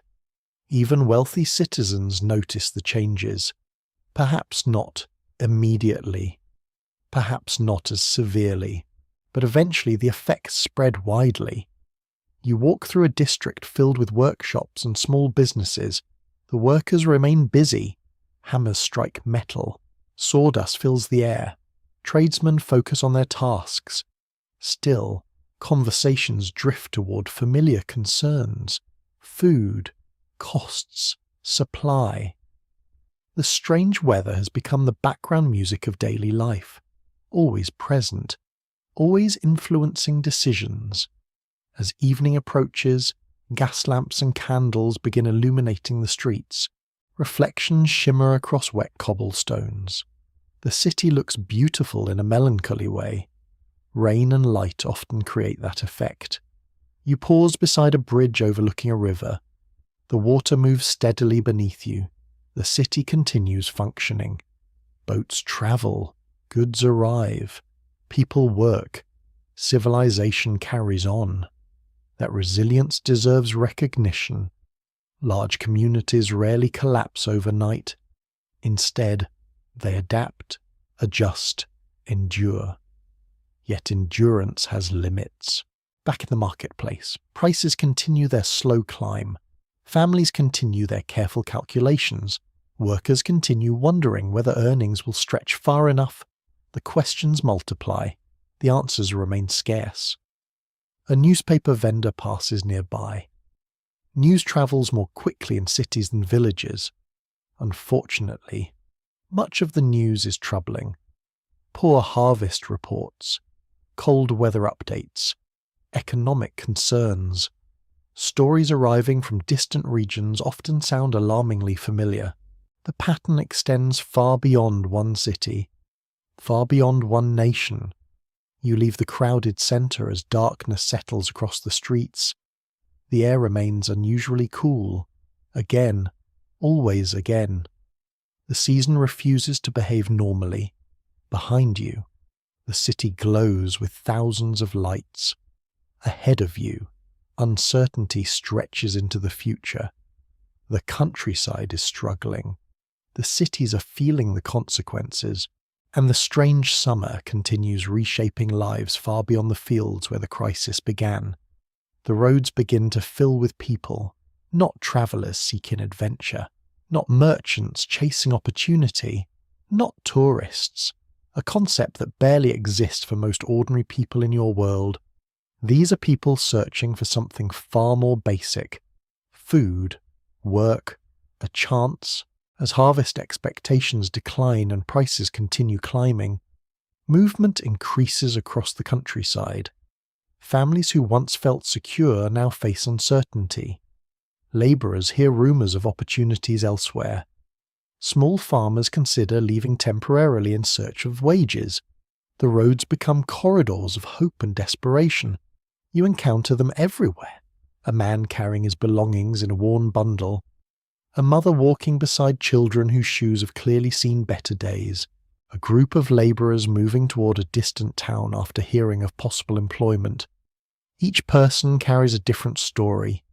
Most share the same concern: how to survive the months ahead. You walk along a muddy road bordered by fields that still struggle beneath stubborn clouds. Rain from the previous day has left deep tracks in the earth. Wagons move slowly. Horses lower their heads against the wind. The weather remains remarkably consistent in its inconsistency. Cold when it should be warm, wet when sunshine is needed, discouraging almost all the time. You pass a family resting beneath a large tree. Their possessions fit into a few bundles and baskets. The sight feels strangely ordinary and extraordinary at the same time. Migration has always existed. People move for countless reasons. What makes this moment different is the growing scale. Entire communities are beginning to feel pressure. A firmly documented feature of the crisis was the increase in population movement in several affected regions as people search for employment, food, and better opportunities. When local conditions deteriorate, mobility becomes a survival strategy. You continue walking and listen to conversations exchanged between travellers. News spreads along roads. Rumours spread even faster. One traveller claims crops failed completely in a neighbouring district. Another insists conditions improve farther south. A third reports rising food prices almost everywhere he has visited. Nobody knows the whole truth. Everyone contributes a piece of it. Roads function as information networks long before modern communication systems exist. You stop at a roadside inn during the afternoon. The common room is crowded, more crowded than expected. Travellers sit near fireplaces discussing weather and prospects. Muddy boots line the floor. Wet cloaks hang drying near the warmth. The atmosphere feels weary. People are moving because they feel they must, not because they particularly want to. A young labourer describes leaving home in search of seasonal work. An older man worries about supporting his family. A woman speaks quietly about relatives living in another region who might offer assistance. Their situations differ. Their uncertainty feels familiar. One lesser-known observation from contemporary reports involves how quickly stories about food availability could attract travellers. A rumour that grain was cheaper in one town might draw significant numbers of people. Even when the information proved incomplete or outdated, hope travels quickly, sometimes faster than facts. You leave the inn and continue along the road. The countryside unfolds beneath layers of grey cloud. Fields stretch toward distant hills. Villages appear at irregular intervals. The landscape remains beautiful despite its troubles. History often contains that contradiction, hardship and beauty existing simultaneously. You encounter a wagon carrying several families. Children sit among belongings while adults discuss possible destinations. The journey appears uncomfortable. Yet staying where they are may seem even less appealing. Movement itself becomes a form of optimism, the belief that something better exists beyond the next hill, or the next town, or the next county. As evening approaches, you reach a market town experiencing increased traffic. The streets feel unusually busy. Travellers arrive constantly. Some remain briefly. Others move on. The town serves as a crossroads where stories, rumours, and people converge. You notice merchants adapting quickly. Food sellers attract attention. Innkeepers fill rooms. Wagon repairs become valuable services. Economic opportunities emerge even during difficult times. Human societies rarely stop adapting. They simply adapt to new circumstances. An intriguing topic that continues attracting historical analysis concerns how migration patterns influenced regional recovery during and after the crisis. Some historians explore whether population movement helped certain communities survive by redistributing labour and resources. The answer varies from place to place, yet the movement itself remains undeniable. People are on the road, lots of people. The following morning begins beneath another overcast sky. You share breakfast with several travellers preparing to continue their journeys. The meal is modest. The conversation is not. Everyone wants information. Where is work available? Which crops survived? Which towns offer assistance? Which roads remain passable? Knowledge has become a valuable resource, perhaps as valuable as food in some situations. You listen as individuals compare experiences from different regions. A striking pattern emerges. The weather may vary slightly. The concerns sound remarkably similar. Cold temperatures, poor harvests, rising prices, uncertain futures. The year without a summer has created a shared experience across enormous distances. People living hundreds of miles apart often worry about the same things. That realization is both comforting and unsettling. Comforting because nobody faces the crisis entirely alone. Unsettling because the problem appears so widespread. Later in the day, you climb a small hill overlooking a busy road. Travellers move steadily below. Wagons, horsemen, families on foot, merchants, labourers, each heading somewhere, each carrying expectations, each hoping conditions improve beyond the horizon. You wonder how many will find what they seek. The answer remains unknowable. History rarely reveals every outcome. It leaves behind fragments, letters, diaries, records, stories. Enough to glimpse the human experience without fully capturing it. As sunset approaches, pale light filters through the clouds. The road glows softly in the fading day. Travellers continue moving, some toward opportunity, some away from hardship, most toward uncertainty. You watch them disappear into the distance. The strange summer has damaged crops, raised prices, changed routines. Now it is reshaping lives through movement.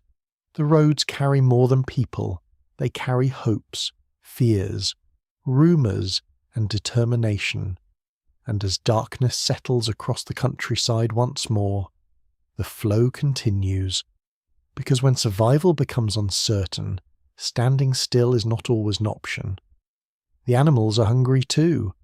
That fact often receives less attention than failed crops and rising food prices. Yet it shapes daily life just as powerfully. You discover this while standing beside a pasture on a cool morning that still refuses to feel like summer. The grass should be thick by now, lush, green, abundant. Instead, large portions of the field appear sparse and uneven. The livestock graze patiently, searching for every available patch. Cattle lower their heads and move slowly across the damp ground. Sheep wander through thin growth. Horses pull at grass that should have been far more plentiful. The animals do not understand volcanic eruptions. They do not understand climate anomalies. They simply know whether food is available, and increasingly, food is not available in the quantities expected. You walk beside a farmer who studies the pasture with concern. His worries extend beyond this season.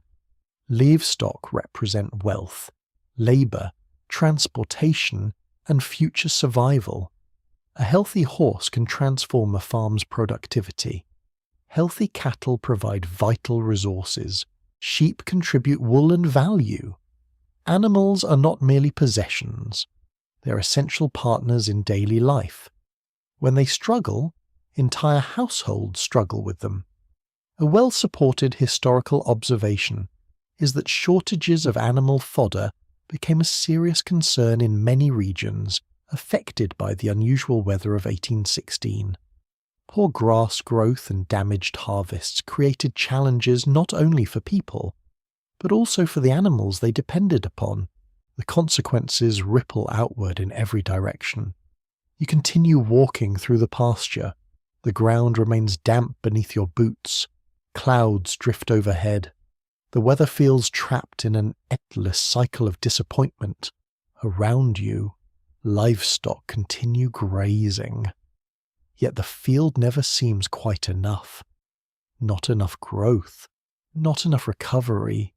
Not enough confidence. The farmer pauses beside a fence and calculates possibilities.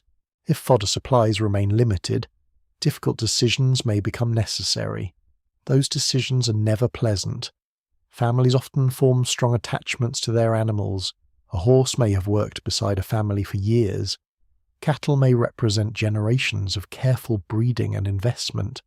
Practical necessity does not erase emotional connections.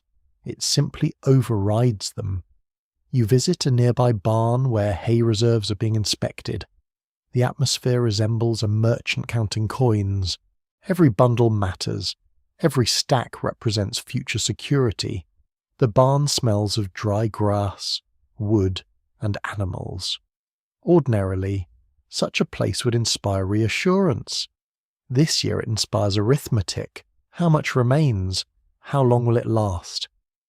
Will winter arrive before supplies run out? Those questions linger in every conversation. One fascinating detail recorded in some local accounts involves people gathering unusual plants and alternative forage sources to supplement traditional animal feed. Communities experimented with whatever resources might help livestock survive difficult conditions. Necessity encourages remarkable creativity. Not every solution worked. Many were imperfect. Yet people continued searching.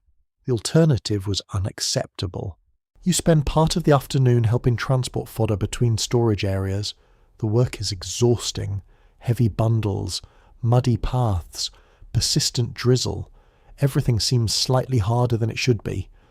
The strange summer has transformed ordinary labour into something more demanding.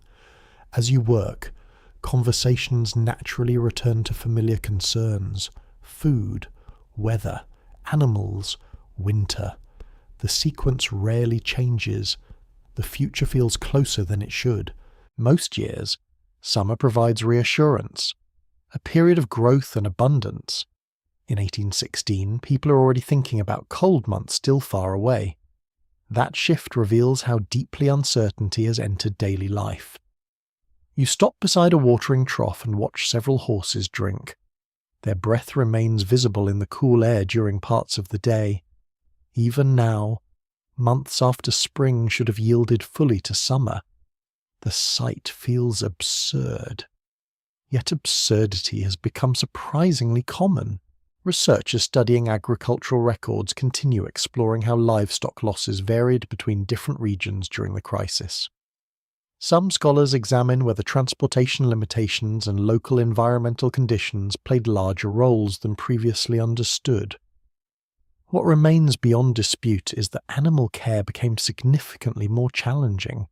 The evidence appears repeatedly in diaries, letters, and community records. The struggle was widespread. Later that evening, you visit a family whose small herd represents much of their wealth. The animals are healthy enough for the moment. The concern lies in the future. Maintaining them requires resources that are becoming scarcer. The family discusses options quietly around the table. Sell some animals now. Keep all of them and hope conditions improve. Purchase additional feed if available. Every choice carries risk. There are no easy answers. One of the most difficult aspects of historical crises is that people rarely know which decision will prove correct. They act with incomplete information, just as you would, just as anyone would. Outside, rain begins once more. The sound has become almost routine. The roof receives another gentle assault from countless droplets. The fields receive more water. The animals receive another cold night.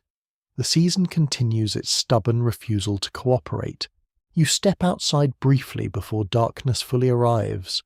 The pasture stretches quietly beneath fading light. Livestock move slowly across the landscape. The scene appears peaceful, almost timeless. Yet hidden beneath that calm surface is constant calculation. Farmers measuring supplies, families weighing risks, communities preparing for possibilities they never expected to face. The animals remain central to those calculations, not because people view them sentimentally, because survival often depends on them. A horse can mean transportation, a cow can mean food and income, a flock can mean security. Every animal matters. As night settles across the countryside, barns close their doors, lanterns fade, conversations end. The livestock bed down for another chilly evening. Tomorrow they will search again for grass that should be more abundant. Tomorrow farmers will inspect fodder supplies again. Tomorrow uncertainty will continue.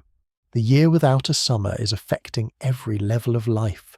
The fields, the markets, the roads, the cottages, And now, very clearly, the animals whose fate remains tied to that of the people caring for them. Together they endure the cold season that refuses to end. The strange summer stretches far beyond your village, far beyond your country, far beyond anything most people in 1816 can fully comprehend. Standing in a field beneath grey clouds, it is easy to imagine that your community faces a unique disaster. Human beings naturally experience history from a local perspective. The damaged crops in front of you feel more real than events hundreds or thousands of miles away. Yet one of the remarkable aspects of the year without a summer is its scale. The cold touches enormous portions of the northern hemisphere.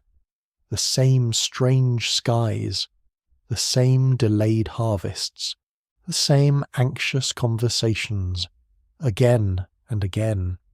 You begin hearing stories arriving from distant places.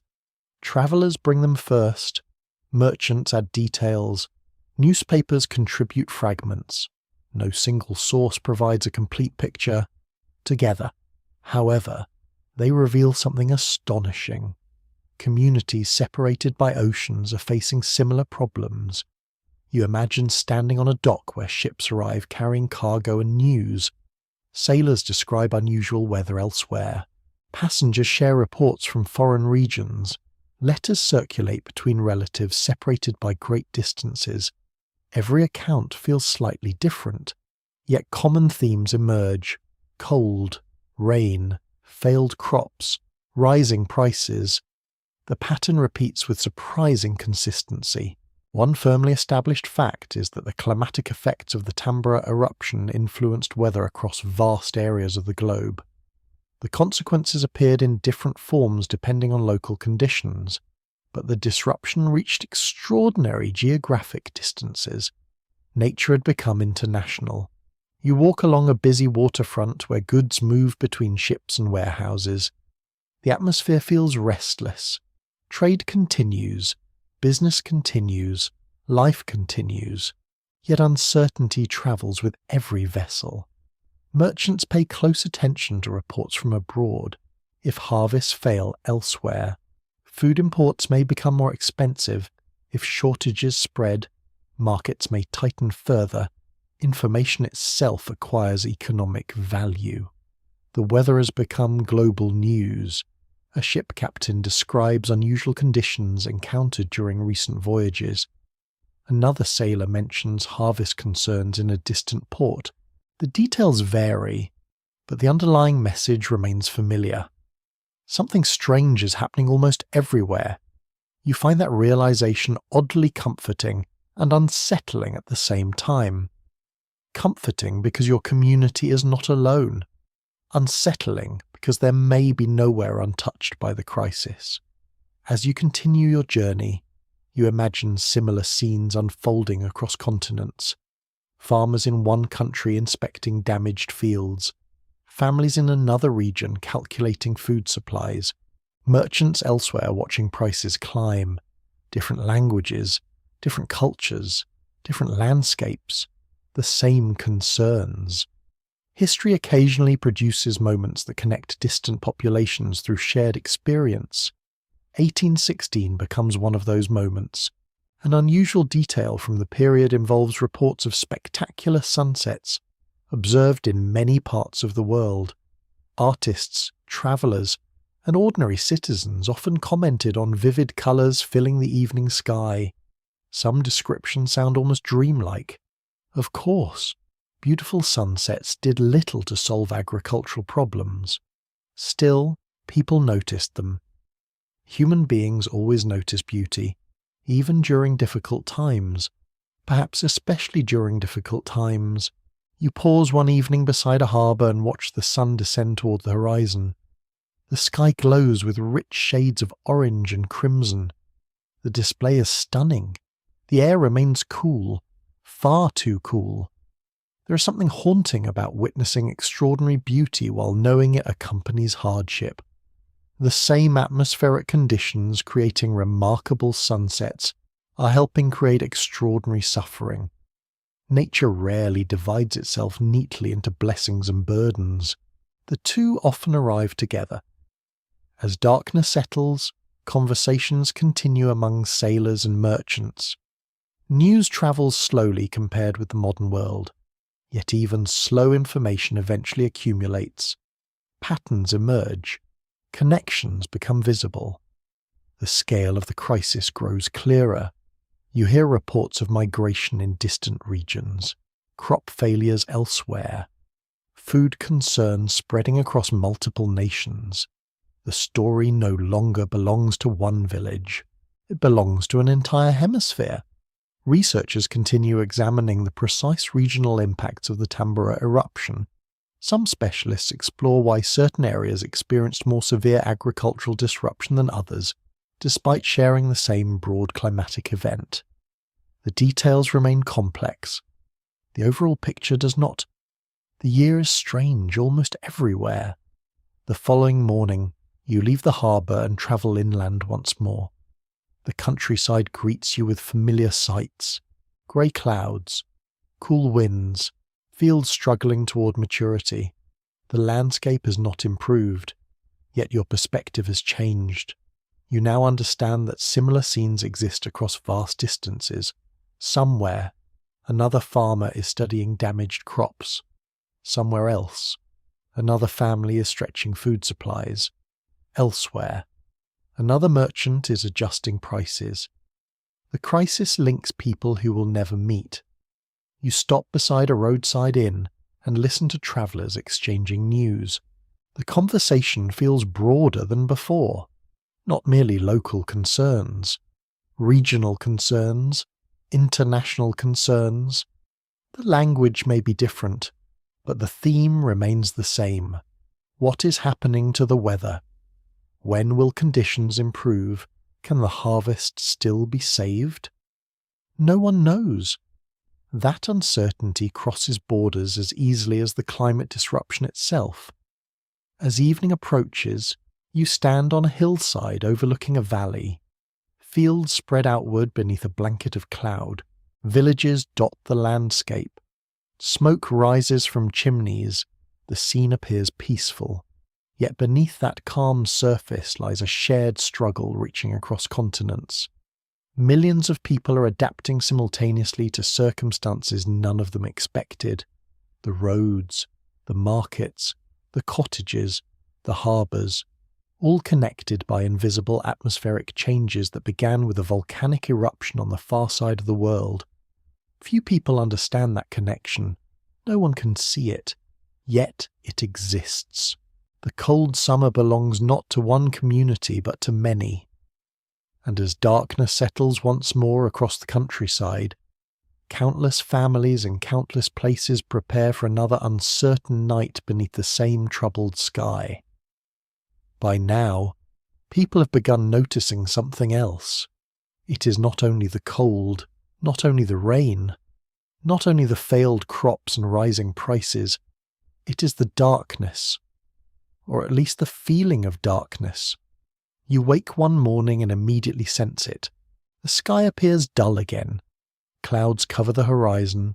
Sunlight reaches the earth, but it feels weakened somehow, muted, filtered, as though the world is being viewed through a thin veil. You have experienced countless overcast days before. This feels different. The gloomy weather has persisted for so long that many people struggle to remember what a truly bright summer feels like. The landscape itself seems subdued. Colours appear less vivid. Shadows appear softer. The entire countryside carries an atmosphere of permanent twilight. You step outside your cottage. The air smells of wet grass and damp soil. A cool breeze moves through nearby trees. The leaves rustle gently. Everything should feel alive with midsummer energy. Instead, the world seems tired. A well-documented aspect of the period is that atmospheric particles from the Tambora eruption altered the appearance of the sky in many regions. Contemporary observers frequently remarked upon unusual light conditions, hazy sunlight, and striking visual effects. The people living through it could not see the volcanic dust high above them. They could only experience its consequences. You begin walking through the village. Faces appear serious, not necessarily frightened, simply worn down. Weeks of uncertainty have an emotional cost. Days without warmth, days without reliable sunshine, days filled with questions. The human mind notices these things, perhaps more than we sometimes realize. You pass a small group gathered outside a shop. Their conversation concerns weather once again. The subject has become unavoidable. One person remarks that the sun seems weaker. Another claims the mornings feel darker than they remember from previous summers. A third simply shrugs. Nobody knows what to think anymore. The strangeness has become routine, and there is something deeply unsettling about routine strangeness. You continue toward the fields. Clouds drift overhead in endless formations of grey. Occasionally the sun breaks through. Those moments feel almost celebratory. People pause, look upward, appreciate the brief appearance of genuine brightness. Then the clouds return, and the moment ends. It is remarkable how quickly human beings learn to value things they once took for granted. Warmth, sunlight, a dry day, a successful harvest. Many of the comforts people rarely notice become precious once they begin disappearing. You stop beside a field where workers continue their efforts despite the discouraging conditions. Their persistence remains impressive. The harvest may be uncertain, but the work continues. Always the work. One unusual observation from several personal journals involves descriptions of emotional fatigue linked to the endless gloomy weather. Writers repeatedly mention feelings of heaviness, discouragement, and weariness that seem connected to the atmosphere itself. Today we might recognize those experiences immediately. At the time, people simply described how the world felt, and the world often felt grey. You sit beneath a tree during the afternoon. The light filtering through the leaves appears strangely soft. The sky never fully brightens, never fully clears. It simply hovers in a state of perpetual uncertainty, much like the people living beneath it. Nearby, children continue playing. Their ability to adapt remains astonishing. They invent games, tell stories, find amusement wherever possible. Adults observe them with a mixture of affection and envy. Children possess a gift for inhabiting the present. Adults spend more time worrying about the future. The future is becoming increasingly difficult to ignore. As evening approaches, the clouds finally begin to thin. The sun emerges briefly before setting. The result is extraordinary. The entire horizon ignites with colour. Rich oranges, deep reds, soft purples. The sky appears almost unreal. You stop walking and simply stare. Others do the same. Even after months of hardship, beauty still commands attention, perhaps especially after hardship. A fascinating detail preserved in artistic records from the era is that unusual sunsets inspired numerous painters and observers. Some historians believe the atmospheric effects of the eruption may even have influenced certain works of art created during the years that followed. The sky becomes both warning and masterpiece. A strange combination. The colours slowly fade. Darkness spreads across the countryside. Lanterns appear in windows. Smoke rises from chimneys. The familiar evening rituals begin once more. Inside cottages and farmhouses, families gather around tables. Meals remain modest. Conversations remain thoughtful. The weather remains a frequent topic. Not because people enjoy discussing it, because they cannot avoid it. Every aspect of life now depends upon conditions beyond their control. Researchers continue exploring the broader social effects of prolonged environmental stress during this period. Some scholars examine whether months of gloomy weather influenced public mood more deeply than surviving records fully reveal. The evidence suggests the possibility. Anyone living through such a summer would likely feel its psychological weight. You certainly do. The endless clouds, the repeated disappointments, the constant uncertainty, they accumulate, like drops of rain filling a barrel. No single day feels overwhelming. The months together become something larger. Later that night, you step outside once more. The air is cool. Again, always cool. Stars peek through gaps in the clouds overhead. For a few moments, the sky looks almost normal. Almost. You stand quietly listening to distant sounds. A dog barking, wind moving through trees, the occasional creak of a wagon returning late. Life continues. It always does. Yet the atmosphere surrounding that life has changed. The year without a summer is not only a story of crops and prices, it is also a story of mood, of light, of the emotional impact of living beneath a sky that never seems quite right. And as another dim day gives way to another chilly night, the strange season continues shaping the thoughts of everyone beneath it. History often remembers disasters through numbers, harvest losses, price increases, population movements, weather records. Those details matter. They help explain what happened. Yet numbers rarely capture how a crisis actually feels. For that, you need stories. You need the voice of a farmer standing in a damaged field, a mother stretching supplies through another uncertain week, a traveller walking muddy roads in search of work, a merchant watching prices rise while customers grow anxious. The year without a summer survives not only in records but also in human experiences, and those experiences reveal a world balancing constantly between resilience and fear. You spend the morning visiting several households scattered across the countryside. Each family faces the same crisis. Each experiences it differently. At the first cottage, an elderly couple tends a small garden. The vegetables are fewer than expected. The harvest will be disappointing. Yet they remain remarkably calm. Years of experience have taught them a lesson many younger people are still learning. Hard times eventually pass. The knowledge does not remove hardship. It simply provides perspective. The old couple moves carefully through the garden, saving what can be saved. Their determination feels quiet and steady, like a lantern glowing during a storm. At another home, the atmosphere is different. A young family faces greater uncertainty. Children require food. Resources are limited. Future harvests remain unclear. The parents speak softly after the children have gone to sleep. Their conversation revolves around practical concerns, storage, costs, winter preparations. There is no panic, only responsibility, and responsibility can be heavy.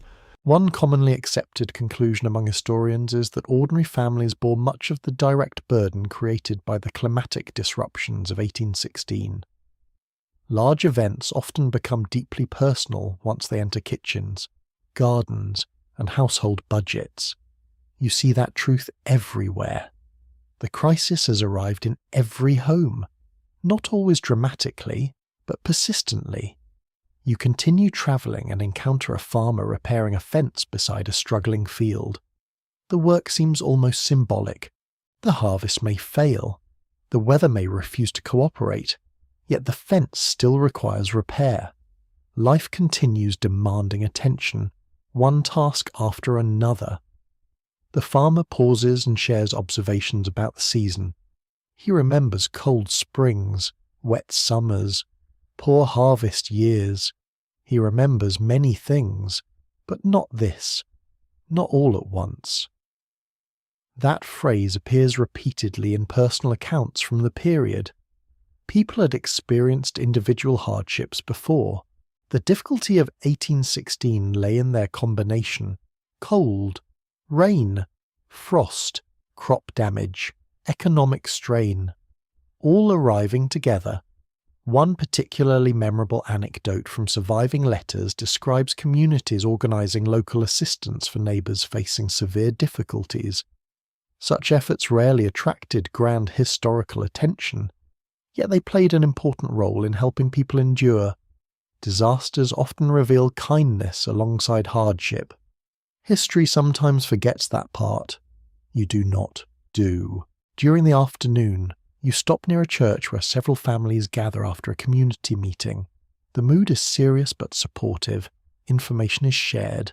Concerns are discussed. Assistance is offered where possible. No single person can solve the crisis.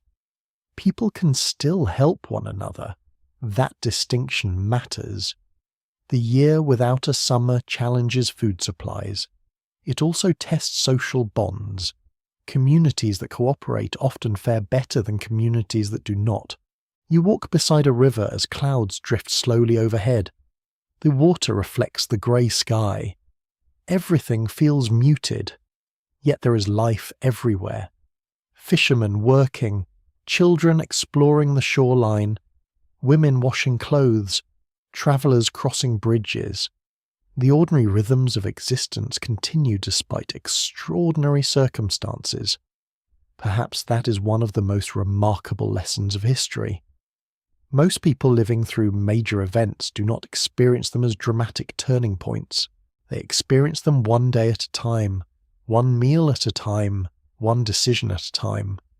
You think about the countless individuals scattered across the landscape, people whose names will never appear in history books, people who nevertheless lived through one of the strangest years in modern memory. Their experiences matter. Without them, history becomes little more than weather charts and economic statistics. A question that continues intriguing researchers concerns how ordinary people emotionally interpreted the crisis after it ended.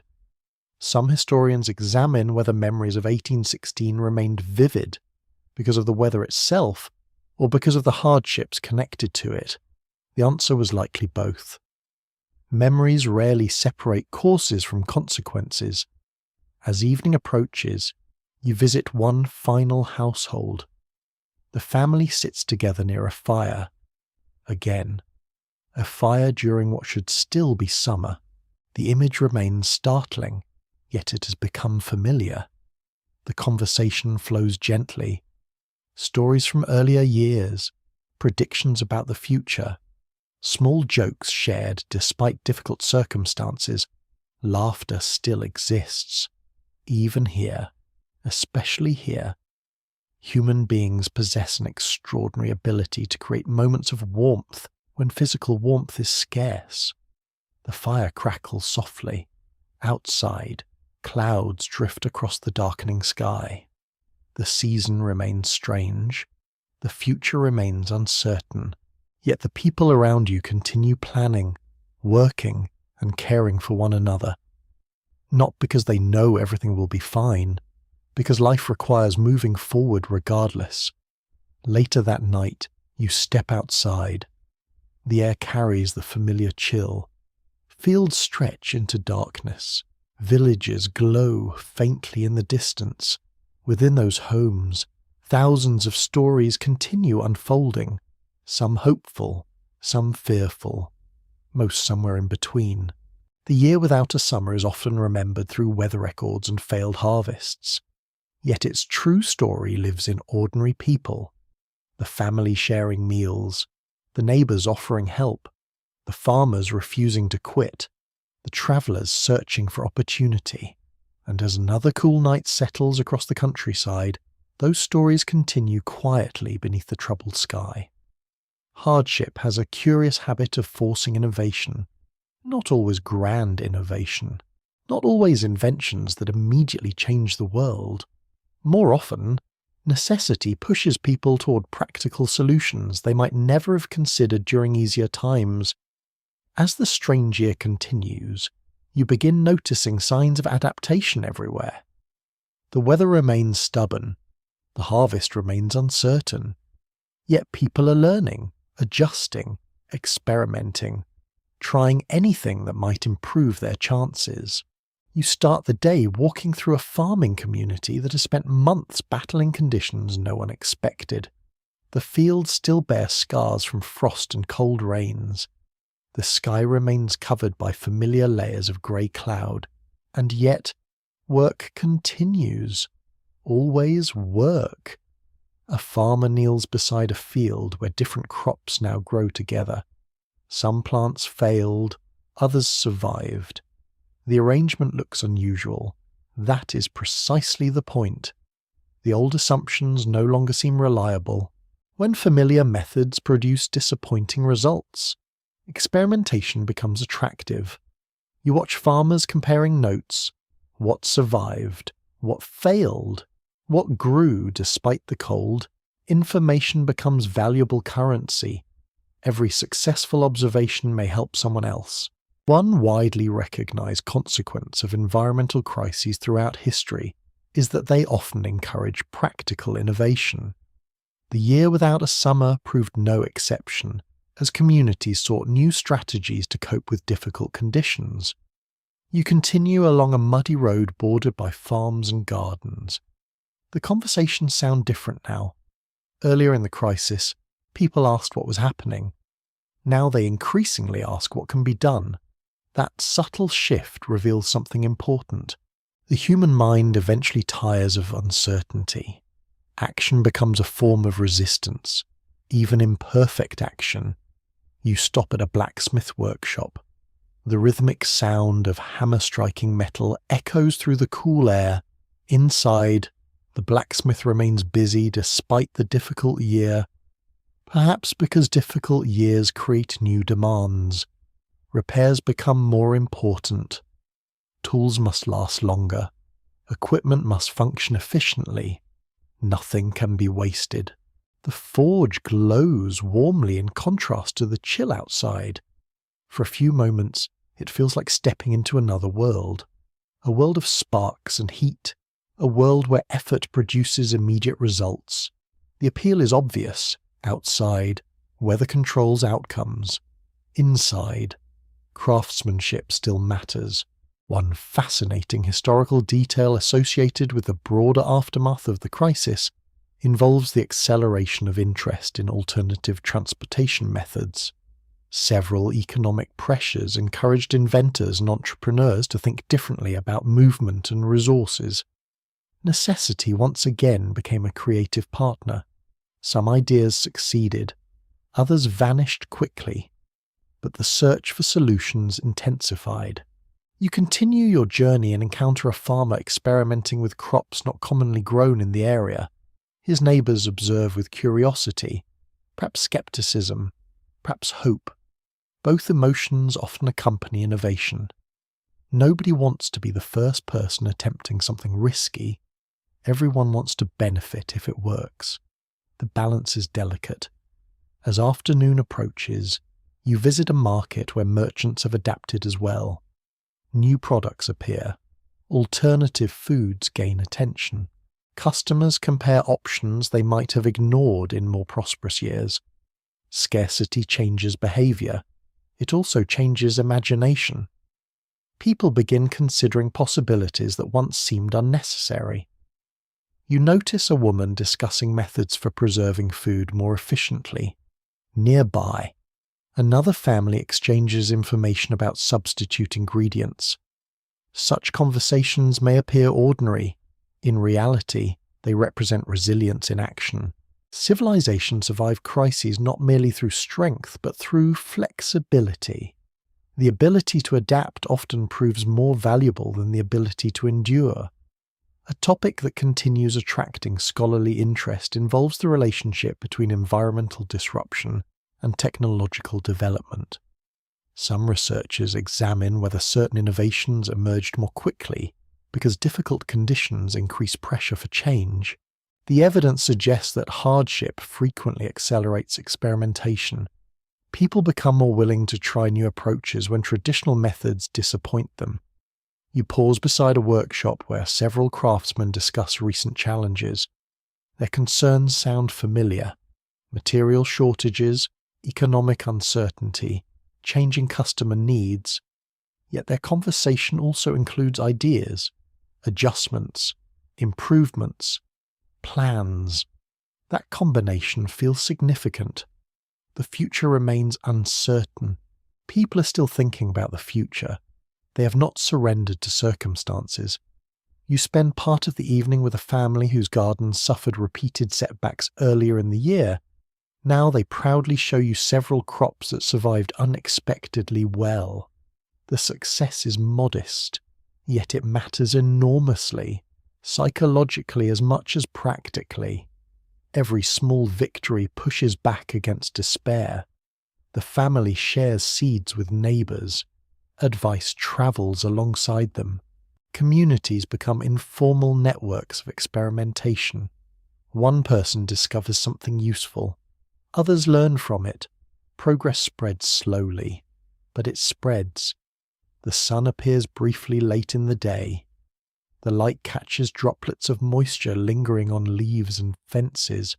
For a moment, the countryside seems almost cheerful. Almost. The weather remains unreliable. The harvest remains uncertain. Still, the atmosphere feels slightly different than before. Not better, more determined. You realise that adaptation itself has become part of the story. The year without a summer is not only about what people lost, it is also about what they learned, the skills they developed, the strategies they discovered, the habits they changed as darkness approaches. You walk past fields glowing faintly beneath the evening sky. The landscape still bears evidence of hardship. No one could mistake it for a prosperous year, yet signs of resilience appear everywhere. In workshops, in gardens or in kitchens, in conversations. The crisis continues, but so does human creativity. And perhaps that is one of the most enduring lessons hidden within the cold summer of 1816. When familiar solutions fail, people begin imagining new ones. Sometimes those ideas survive long after the disaster itself has faded into history. The calendar keeps moving. That simple fact becomes increasingly unsettling. For months, people have endured cold weather while reassuring themselves that summer would eventually recover. Surely the warmth would arrive. Surely the growing season would catch up. Surely nature would correct itself. Now another reality begins taking shape. Autumn is approaching. You feel it in the mornings first. The air carries a sharper edge. The daylight seems slightly shorter. The evenings arrive a little earlier. Under normal circumstances, such changes would barely attract attention. In 1816 they feel alarming, because summer never truly happened. You walk through the countryside beneath a pale sky. The fields around you reveal a mixture of outcomes. Some crops survived, some failed. Many produced far less than expected. The harvest season has begun, yet there is little sense of celebration. Harvests normally represent reward. This year they represent assessment. People are measuring damage, calculating shortages, estimating how difficult the coming months might become. You stop beside a field where workers gather what remains of a disappointing crop. The atmosphere is quiet, not hopeless, not cheerful, simply realistic. Months of uncertainty have transformed expectations. People no longer dream of abundance. They hope for enough food, enough fodder, enough luck, enough time. One well-established historical reality is that many communities entered the latter part of 1816 with reduced harvests and growing concerns about food security. The difficult growing season left households with fewer reserves than they had anticipated. The consequences extend into every conversation. You notice it repeatedly, around tables, in markets, along roads. People speak less about summer now. They speak about winter. Winter has become the horizon everyone watches, and winter is approaching faster than anyone would like. You continue walking through the village. The mood has changed subtly. Earlier months carried confusion, then concern. Now many people seem focused on preparation. Preparation offers a sense of control, even when circumstances remain uncertain. Wood must be gathered, food must be preserved, supplies must be organized.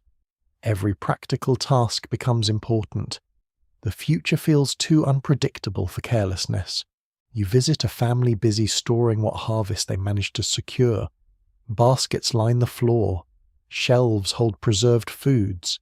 The quantity is smaller than hoped. Still, the family works diligently. A smaller harvest is better than no harvest. Perspective matters. One memorable detail found in some contemporary descriptions involves people counting and recounting their stored supplies, sometimes several times over. During uncertain years, inventories became a source of both comfort and anxiety. You can understand why. Knowing what remains provides reassurance. Knowing exactly how little remains can have the opposite effect. The balance is delicate. Outside, clouds drift across the sky once more. Their presence feels almost symbolic now.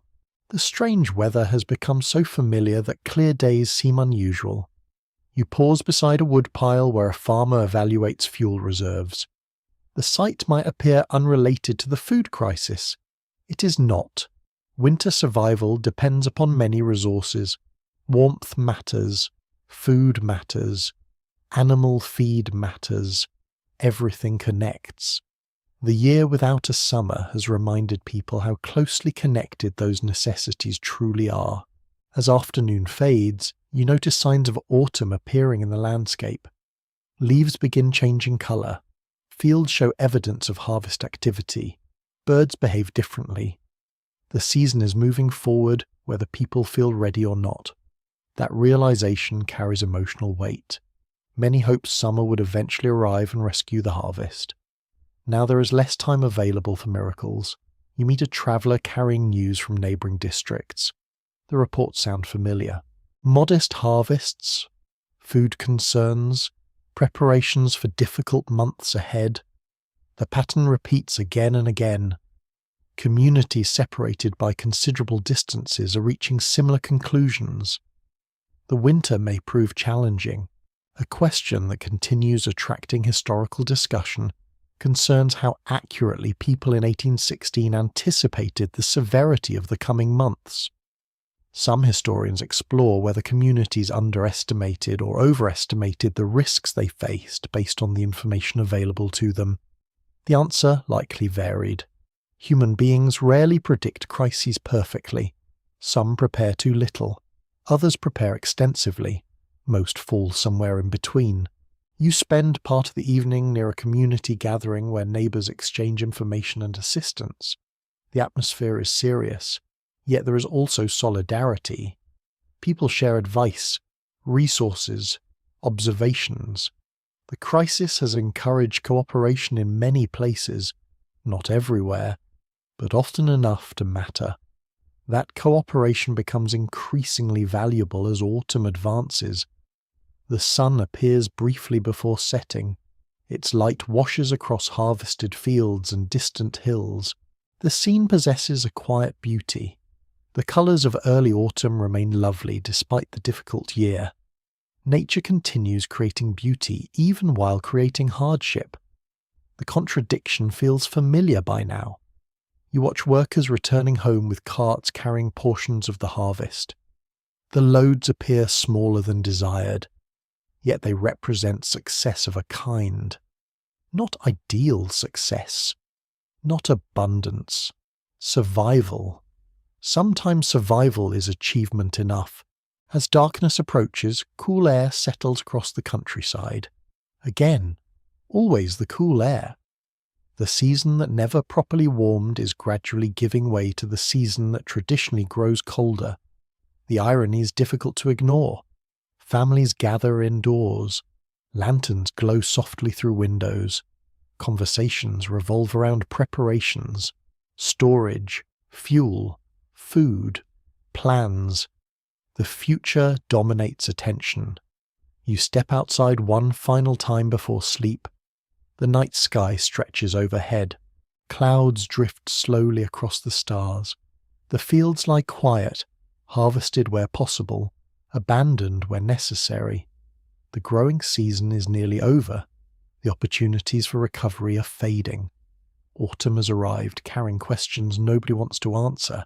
How much food is enough? How cold will winter become? How long can supplies last? And perhaps most unsettling of all, what happens when a difficult summer is followed by a difficult winter?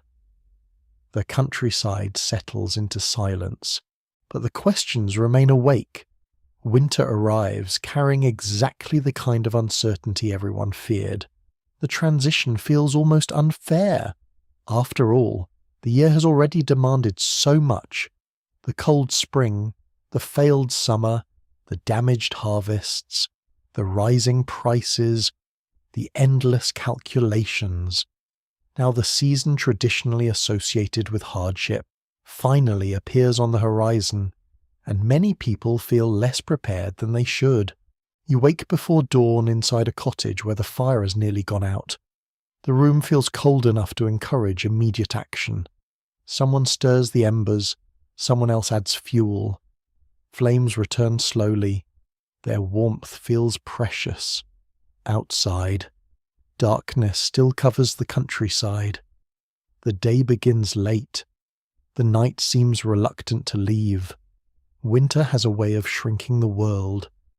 People spend more time indoors. Roads become harder to travel.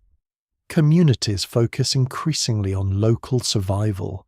During ordinary years, winter presents challenges. Following the year without a summer, those challenges feel heavier. You step outside as dawn finally arrives. The landscape appears quiet beneath a pale sky. Frost sparkles across fields. Trees stand bare. The air bites sharply at your face. This is the kind of cold everyone expected eventually. The difference is that many supplies are lower than expected. That reality changes everything. A conclusion supported by numerous historical records is that reduced harvests left many communities entering winter with fewer reserves than they desired. Food shortages and economic difficulties became significant concerns in various affected regions. The consequences reveal themselves gradually, not dramatically, gradually. A family decides to reduce portions slightly. A farmer carefully measures remaining fodder. A merchant monitors dwindling supplies. Small adjustments occur everywhere. Together they form a picture of caution. You walk through the village and notice how carefully people manage resources. Nothing is wasted. Wood is used thoughtfully. Food is prepared efficiently. Repairs are completed whenever possible. Every item possesses value. Scarcity encourages appreciation. You pass a barn where a farmer checks feed supplies once again. The routine has become almost ritualistic. Count, measure, estimate, hope, repeat. The livestock survived the difficult growing season. Keeping them alive through winter remains another challenge entirely. Nearby, smoke rises steadily from chimneys. The sight feels reassuring. Warmth still exists. Shelter still exists. Communities still function. The crisis has not defeated them. Yet survival requires constant attention. One intriguing detail preserved in local accounts involves people becoming remarkably inventive with winter meals. Recipes changed. Ingredients were substituted. Households stretched available supplies through creativity and determination. Necessity continued serving as an unexpected teacher. You visit one family preparing supper. The meal is modest, perhaps more modest than previous winters. Still, the atmosphere remains surprisingly warm. Conversation fills the room. Children tell stories. Adults exchange observations. The fire crackles gently. Moments like these reveal an important truth. Human well-being depends on more than material abundance. Community matters. Routine matters. Connection matters. Even difficult years contain moments of comfort. Outside, however, the realities remain unavoidable. Snow begins falling during the evening. Soft flakes drift through the darkness. The sight is beautiful and worrying. Beauty and worry have become familiar companions during this strange period. You stand near a window watching the snowfall accumulate. The world grows quieter. Roads disappear beneath white blankets. Fields vanish beneath snow. The landscape seems peaceful. Yet beneath that peace lie constant calculations. How much food remains? How much fuel remains? How long until spring? Those questions accompany countless households. A topic that continues drawing scholarly attention concerns the regional severity of winter hardship following the failed summer. Some researchers examine why neighbouring communities sometimes experience dramatically different outcomes despite facing similar weather patterns. Local conditions mattered enormously. Resources mattered. Preparation mattered. Chance mattered too. History often turns on factors people cannot fully control. You spend part of the next day travelling between nearby villages. The snow reflects pale sunlight. The air remains bitterly cold. Everywhere you go, similar scenes appear. People gathering firewood, people preserving supplies, people helping neighbours when possible. The crisis has encouraged cooperation as much as caution. That cooperation becomes increasingly valuable. A family with extra fuel may assist another. A farmer with surplus grain may share or trade. Communities rarely survive difficult winters through individual effort alone. Collective resilience matters. You pause beside a frozen stream.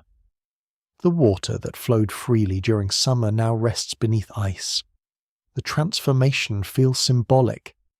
The year itself seems frozen, stuck, unable to return to normal. And yet time continues moving. Days pass, weeks pass, winter advances. You notice another interesting pattern. People speak less about what went wrong. They speak more about enduring what comes next. That shift reveals emotional adaptation.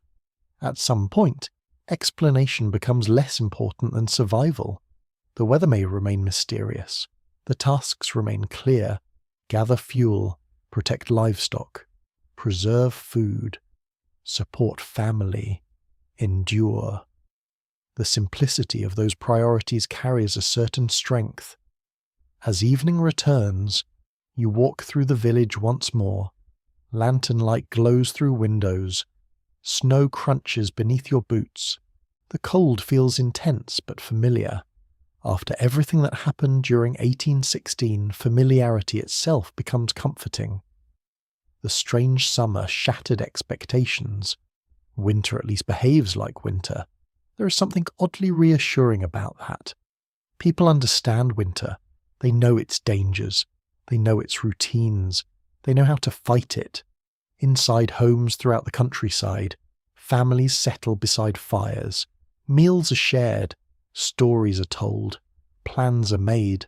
The season remains difficult. The future remains uncertain. Yet life continues. And perhaps that is the most remarkable achievement of all.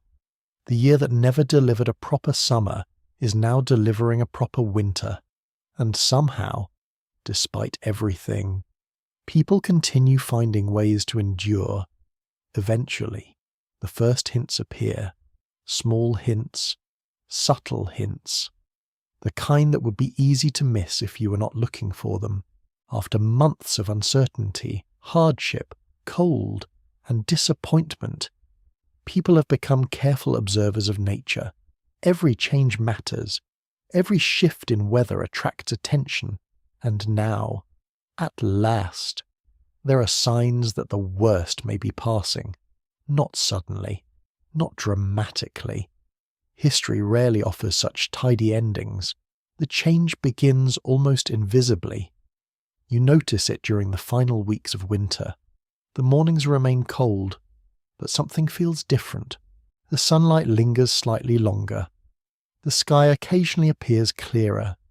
The air, while still sharp, seems less hostile. The differences are small enough to inspire caution. No one wants to celebrate too early. The previous year taught everyone that optimism can be dangerous. Still, people notice. They always notice. You step outside one morning and stand quietly beneath a pale sky. The snow remains on portions of the landscape, yet water trickles beneath the ice. The first signs of thaw have appeared. The sound feels almost musical. For months, conversations focused on survival. Now they begin including another possibility: recovery. The word arrives carefully, tentatively, like a guest unsure whether it is welcome. You walk through the village and observe the same cautious shift in mood. The concerns have not vanished. Food supplies remain important. Prices remain important. The memories of hardship remain fresh. Yet the atmosphere feels slightly lighter, not cheerful.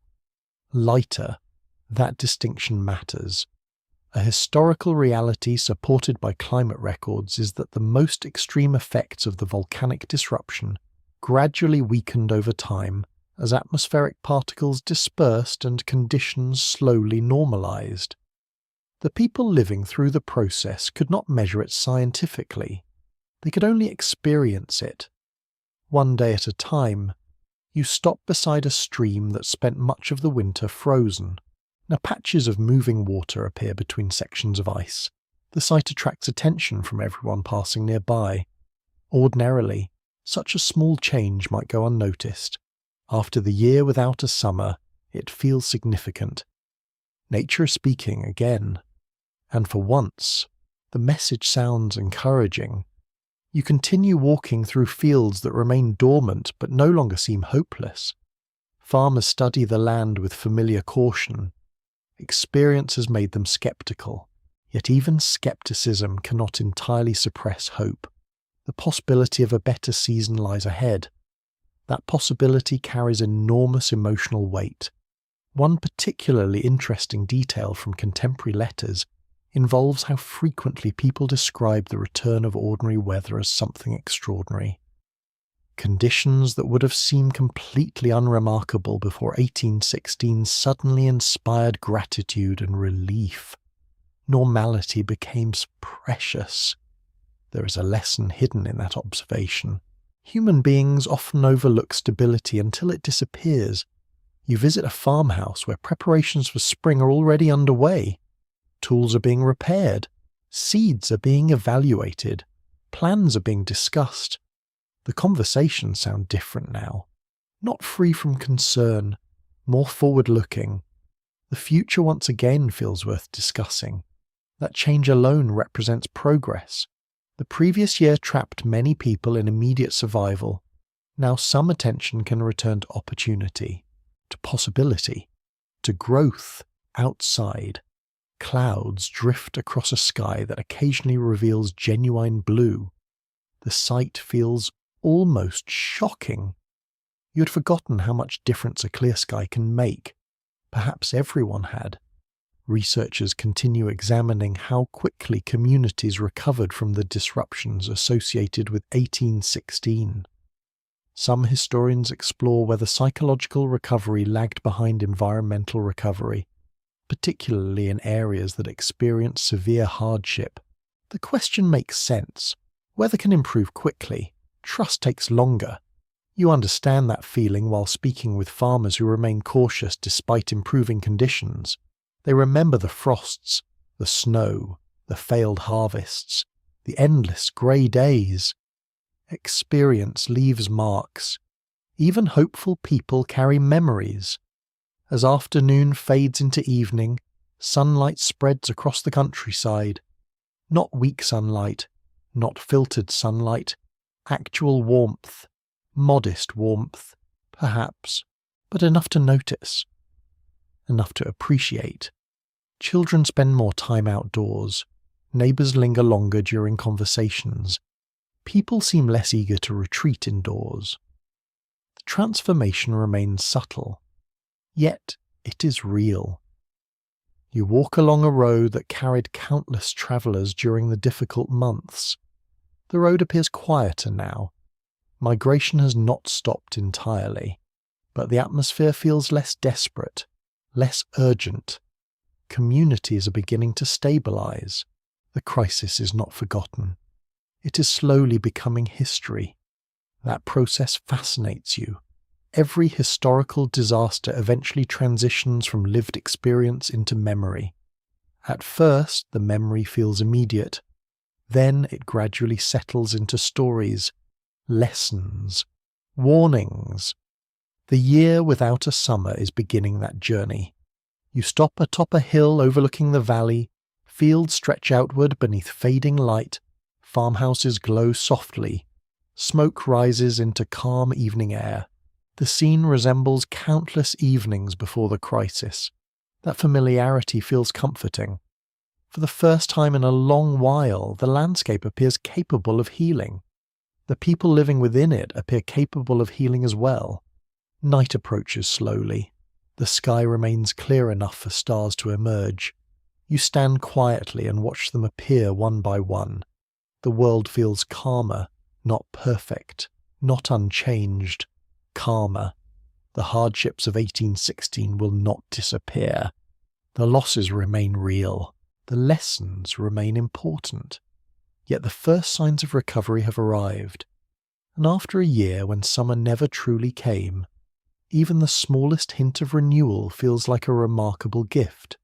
You stand at the edge of a field and watch a new season arrive. Not the false promises of 1816. Not another summer that forgets how to be summer. A genuine season, a normal season, or at least something much closer to one.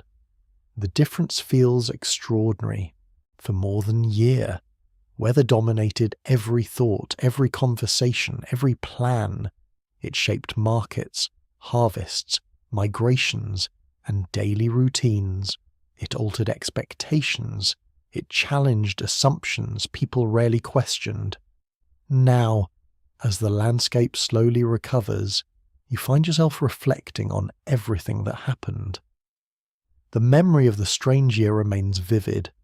The cold mornings, the summer snow, the damaged crops, the anxious faces in marketplaces, the families counting supplies beside evening fires, the travellers walking muddy roads in search of opportunity, the livestock searching sparse pastures, the endless grey skies, the remarkable sunsets. All of it feels strangely close, even as recovery begins. You walk slowly through the countryside. The fields appear healthier now. Not perfect. Healthier. The sight carries emotional weight. After witnessing so much uncertainty, ordinary growth feels almost miraculous. A seed sprouting, grass returning, trees leafing out normally. Simple things suddenly seem extraordinary. Perhaps that is one of the enduring lessons of 1816. Catastrophe changes perspective. It teaches people to appreciate what once appeared ordinary. A conclusion accepted by modern climate historians is that the eruption of Mount Tambora produced one of the most significant short-term climate disruptions in recorded history. Its effects rippled through weather systems, economies, and communities across vast regions of the world. The event became a reminder of something humanity occasionally forgets. Civilization remains deeply connected to nature. No matter how advanced societies become, weather still matters, climate still matters. The natural world still possesses tremendous influence. You pause beside a stream flowing peacefully through the valley. The water sparkles beneath sunlight, actual sunlight, warm sunlight, the kind people spent months longing to see. The sound of flowing water feels soothing, comforting, steady, much like the rhythms of life returning after disruption. Nearby, farmers work their fields with renewed confidence, cautious confidence. Perhaps the memory of hardship lingers. Experience leaves marks. Yet people continue planting, continue planning, continue believing in future harvests. Hope has returned, not because the past has been forgotten, because life requires looking forward. One curious legacy connected to the aftermath of the crisis involves the stories people pass to future generations. Families remembered the year when snow fell during summer, the year when crops failed unexpectedly, the year when familiar assumptions collapsed. Such memories became local legends, warnings, lessons, family history. Long after the weather normalized, the stories remained. You think about those stories while walking through the village. Children who experienced the strange era growing older. Parents continue sharing memories. Grandparents continue comparing it to ordinary seasons. The event is already transforming into narrative. That process fascinates you. History is not merely what happens. History is what people remember, and the year without a summer proved difficult to forget. Researchers continue discussing various aspects of the event today. Some historians explore how much the crisis influenced migration patterns, economic development, and social change in the years that followed. The exact answers remain subjects of ongoing study. The significance of the event does not. Its impact reached millions. Its lessons continue echoing across generations. As afternoon fades toward evening, you climb a familiar hill overlooking the countryside. The same hill where you once observed damaged fields and worried communities. The view feels different now. The villages remain, the roads remain, the rivers remain. Yet the atmosphere has changed. The crisis has passed. The memory remains. You stand quietly and reflect on the people who endured it. Not kings, not generals, not famous leaders, ordinary people, farmers, labourers, parents, merchants, children, travellers, the individuals whose names rarely appear in history books. They carried the greatest burden, and they carried it remarkably well. They adapted, endured, helped one another, continued moving forward despite uncertainty. Their resilience deserves remembrance. The sun slowly sinks toward the horizon. Golden light spreads across fields and rooftops. The countryside glows softly, peacefully. You watch the colours deepen, orange, gold, amber. The sky seems determined to offer one final beautiful evening. And now, as our journey through the long winter and the year without a summer comes to a close, the pace begins to slow. The fields rest beneath the fading light. The roads grow quiet. Smoke rises lazily from distant chimneys. A cool breeze moves through the grass, gentle rather than threatening. The hardships of 1816 drift farther away, like clouds dissolving beyond the horizon. You no longer hear anxious conversations about failed harvests. You no longer see snow falling onto summer crops. Instead, you see a landscape healing itself, a world rediscovering balance. And perhaps that is the final lesson hidden within this strange chapter of history. Even extraordinary disruptions eventually pass. Seasons return. Fields recover. Communities rebuild. The people who lived through 1816 could not know exactly when conditions would improve. They simply continued forward one day at a time. One sunrise, one meal, one season, until recovery finally arrived. So now, imagine the countryside settling into evening, the last light fading from the hills, the sound of distant water moving through a quiet valley, the warmth of a hearth glowing softly behind cottage windows, the comfort of knowing that difficult years do not last forever. And as the stars slowly appear overhead, let the worries of the day drift away like mist above a river. The strange skies have cleared. The long cold has passed. The fields are resting. The villages are quiet. and history itself seems to whisper softly across the landscape. You have reached the end of the journey. You can rest now. Sleep comes gently beneath calm skies, and somewhere beyond the darkness, another peaceful dawn is already on its way. Sweet dreams.